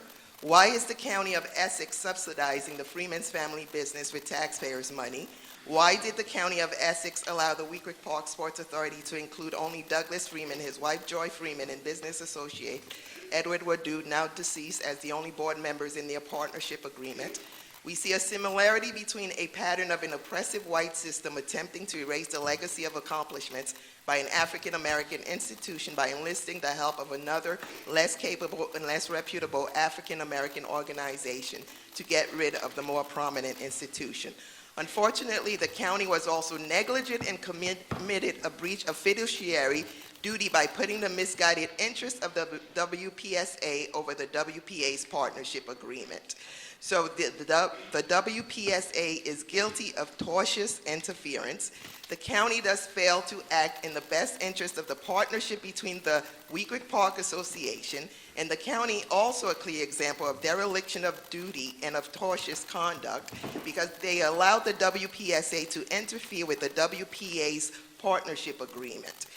Those and more evidence not presented here are sufficient proof that the Weequahic Park Sports Authority and the Weequahic Park Environmental Authority are deliberately deceiving the public while sabotaging and causing harm to the Weequahic Park Association. Their actions are not only unethical, but purposeful, knowing, reckless, and negligent. This is a prima facie case of fraud. The partnership agreement between the WPSA and Essex County should never have happened. No other park has 3 conservancies: Branchbrook, Prospect Park, Central Park, none of them. And based on all these malicious actions committed by the WPSA against the WPA, we see no other solution but for the WPSA to be expelled from the park. If not, we will be forced to take legal actions. 30 now, seconds. in addition, right, after that April 20th meeting, 3 days later, members of the Weequahic Park Sports Authority verbally assaulted me, okay? So this has become a safety concern, and it seems as if the county is in cahoots with the Weequahic Park Sports Authority. And so they are doing everything in order to try to get us out. Thank you. Thank you. Are there any other members of the public wishing to speak? Good evening, Douglas Freeman, Weequahic Park Sports Authority. It's sad to be here today, to have to defend taking care of your community, but I'm not going to speak on that. Saturday is a kite event, and I'm inviting the freeholders to come down to the 10th anniversary of the kite event from 12 to 4. We have NJ Pack coming with jazz, and we have different things that's also available. Unfortunately, Mr. Wadu is not here, and there's been some vicious attacks without his presence. We do understand that. Lionsgate is coming to the neighborhood. There's some people who may or may not want to benefit from these things. Weequahic Park Sports Authority has spent over 140,000 hours in the last 10 years of out-of-tourism time. We took over the contract because the contract was available because an organization that was in the park did not do it. We did environmental improvements, placement of grass, restoration of the Judge Booker paddleball court, where not freeholder now, but Commissioner Rufus Johnson was there and educated us on how to restore the park. We removed the prostitutes. We removed the Johns. We talked to all the drug dealers, the ones on all the different blocks to make this a safe zone, which is why we have over 400,000 people coming to the park now, where now it's an improvement where we need a dog park now. We have NFL flag football. We have USTA tennis. We have improved upon the first tee. We have Essex County, Rutgers, NJIT doing track and field. You have elementary students coming on their own to come to Weequahic Park. It's a community institution now, right? You have different organizations who have partnered with the Weequahic Park Sports Authority, right? So when we speak about these things, let's start going match to match on who did what within the last 10 years. The fireworks, we have volunteered and promoted that. At every event that the county had, it was Weequahic Park Sports Authority who sat there and was in attendance of these meetings. If we're speaking about the park, you have to be in the park. You cannot be protesting against 30 Amazon. seconds. You cannot be protesting against the Port Authority, who we've been trying to do business with, and then say that you're for the park. So people have different agendas. That doesn't necessarily mean they're for Weequahic Park. They're for other issues that they have. And they claim that they're environmentalists, but we had to get Mayor Ras Baraka to help remove the contaminant waste that's across the street from Mika Avenue. So I'm asking for an investigation too. Thank you.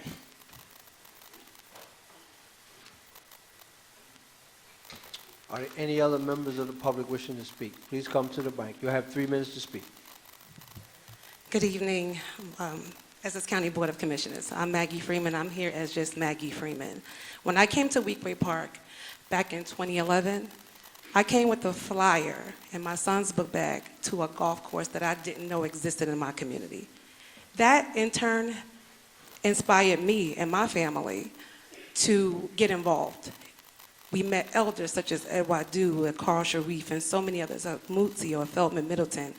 And it's an honor and a privilege to have that opportunity and to grow in love with Weequahic Park. I say all this to say is that we've dedicated well over probably 140,000 hours as an organization with the organization Weequahic Park Sports Authority to commit to doing something positive and making change happen. Personally, I probably would say I put in an extra 100,000 more that I need to get credit for because I worked day in and out, just to ensure that children had a safe zone, seniors had a place to go, that the park had green grass, and so much more that it's really immeasurable and can't be measured in this room, in this park, because the time that we've dedicated really surpassed anything that the county has granted us. But all of that to say is that it's a shame and it's sad to have come here and to board even some of our NFL flag students, players here to witness such an egregious attack against our organization where we poured out so much love into the community and just to make sure that people are invited in. And I know that the county has a motto, putting Essex County first. Well, we have put Weequahic Park first in our community. And I'm not ashamed, and I do not apologize for that by any means necessary. Thank you so much. And I say all that to say that thank you so much for all the things that you've done, even President Richardson, for all the, support. Even there was one activity that we put on the calendar, which was a community funeral, actually, for two people in the playground that lost their lives in Maryland. And the mother came to us and said, hey, can you do this honoring for me? Because my children love this park. And I knew that that love came out of the, the good work that we've done. So we've done that, and the commissioner, president donated food and so much just to make sure that that happened. And that's not measured, 30 So seconds. these things that we are talking about, it's been in time. Time is something that we value, that we just don't get back, but we want to make sure that it's honored in the most respectable way. Thank you so much. Thank you. Any other members of the public wishing to speak? Please come up, state your name. You have 3 minutes to speak. Good evening, Commissioner. My name is Javon Swain. I'm a 15-year-old youth advocate. I'm an athlete of NFL flag football through the organization WSPA. I just came up here to talk about my experiences. If it wasn't for WSPA, I don't think I would be here in my position right now, coming up here so strong, trying to explain how this organization helped me and thousands of other kids that I know that get out the streets, get more education, learn how things like this work. I just wanted to come up here and say that as a youth advocate, me and my friend right here, Nas, we wanted to come up here and explain to you guys that Weequahic Park Sports Authority helped me and us youth kids grow and grow. One, it helped us grow. 2, it helped us learn things that I don't think I would learn. We even went out to Vegas. Me, growing up as a kid, I wanted to go places like LA, Vegas. We went to Vegas and I had it was a great opportunity for me to get exposure and achieve my goals as a kid. So me noticing, realizing the opportunity that had been given to me, I used that and build up my pride, and I'm glad to say that Weequahic Park Sports Authority has helped me become the kid that I am and the man that I'm going to be within the next couple of years as I get older. That's all I wanted to say. Thank you so much, young man. Thank you for coming. All right. Let the record reflect there's no one else wishing to speak at this time. Commissioner McConnell. Yeah, I just want to commend the young man that just spoke and all his teammates and Mr. Freeman and the work that they've done over at Weequahic Park. They've been before this body quite some time advocating for improvements to the park. They've been a steady constant. I've only been on this board for a short period of time, and since the short period of time, they've been here several times. You talk about the things that have gone on there. So, young man, I want to just commend you, and I want to commend all your teammates for coming here, taking the time out, because you didn't have to be here. You're here because you want to be here. You're here because you believe in your organization, and that's to be commended. And we need young people like yourselves, and that's exactly what we want out of our organizations, our youth organizations that are working in the parks, is to help those in the community. And you guys are an example of the work of that Sports Authority. So I just want to commend the Sports Authority and all the guys for coming out to support them as well. Thank you. Thank you, Commissioner. Let the record reflect there's no one else wishing to speak at this time. Commissioners, any other questions or comments? Commissioner Cooper.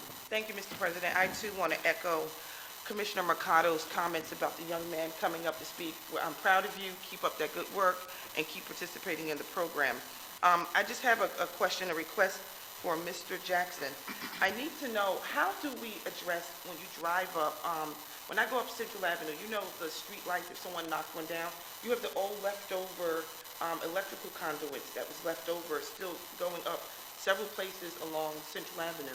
Who is responsible for removing that? Can you look into that, talk to the Public Works staff? I Get will- back to me, thank you. If you could give me specific locations, Commissioner, I will get Director Varghese right on it. Perfect, I will do that, thank you. Thank you. Commissioners, any other questions or comments? Hearing none, need a motion to adjourn. Oh, Commissioner Gill. Thank you, Mr. President. I just wanted to, first of all, echo Commissioner Mercado and Commissioner Cooper's comments on young people who came out tonight. It's great to see you. Oftentimes, we don't get to see the good news that's going out there, and there's a lot more good news than bad news in terms of what's going on with our youth. So thank you, keep doing what you're doing, and thank you for being here tonight. I wanted to commend you, Mr. President, on the statement, regarding the incident, another incident in Texas. It just, when are we going to act?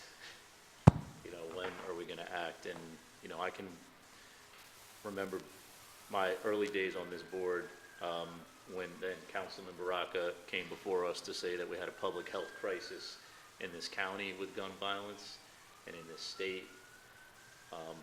Personally, in my time in public service, I've been working on this issue for all 25 years that I've been involved with it.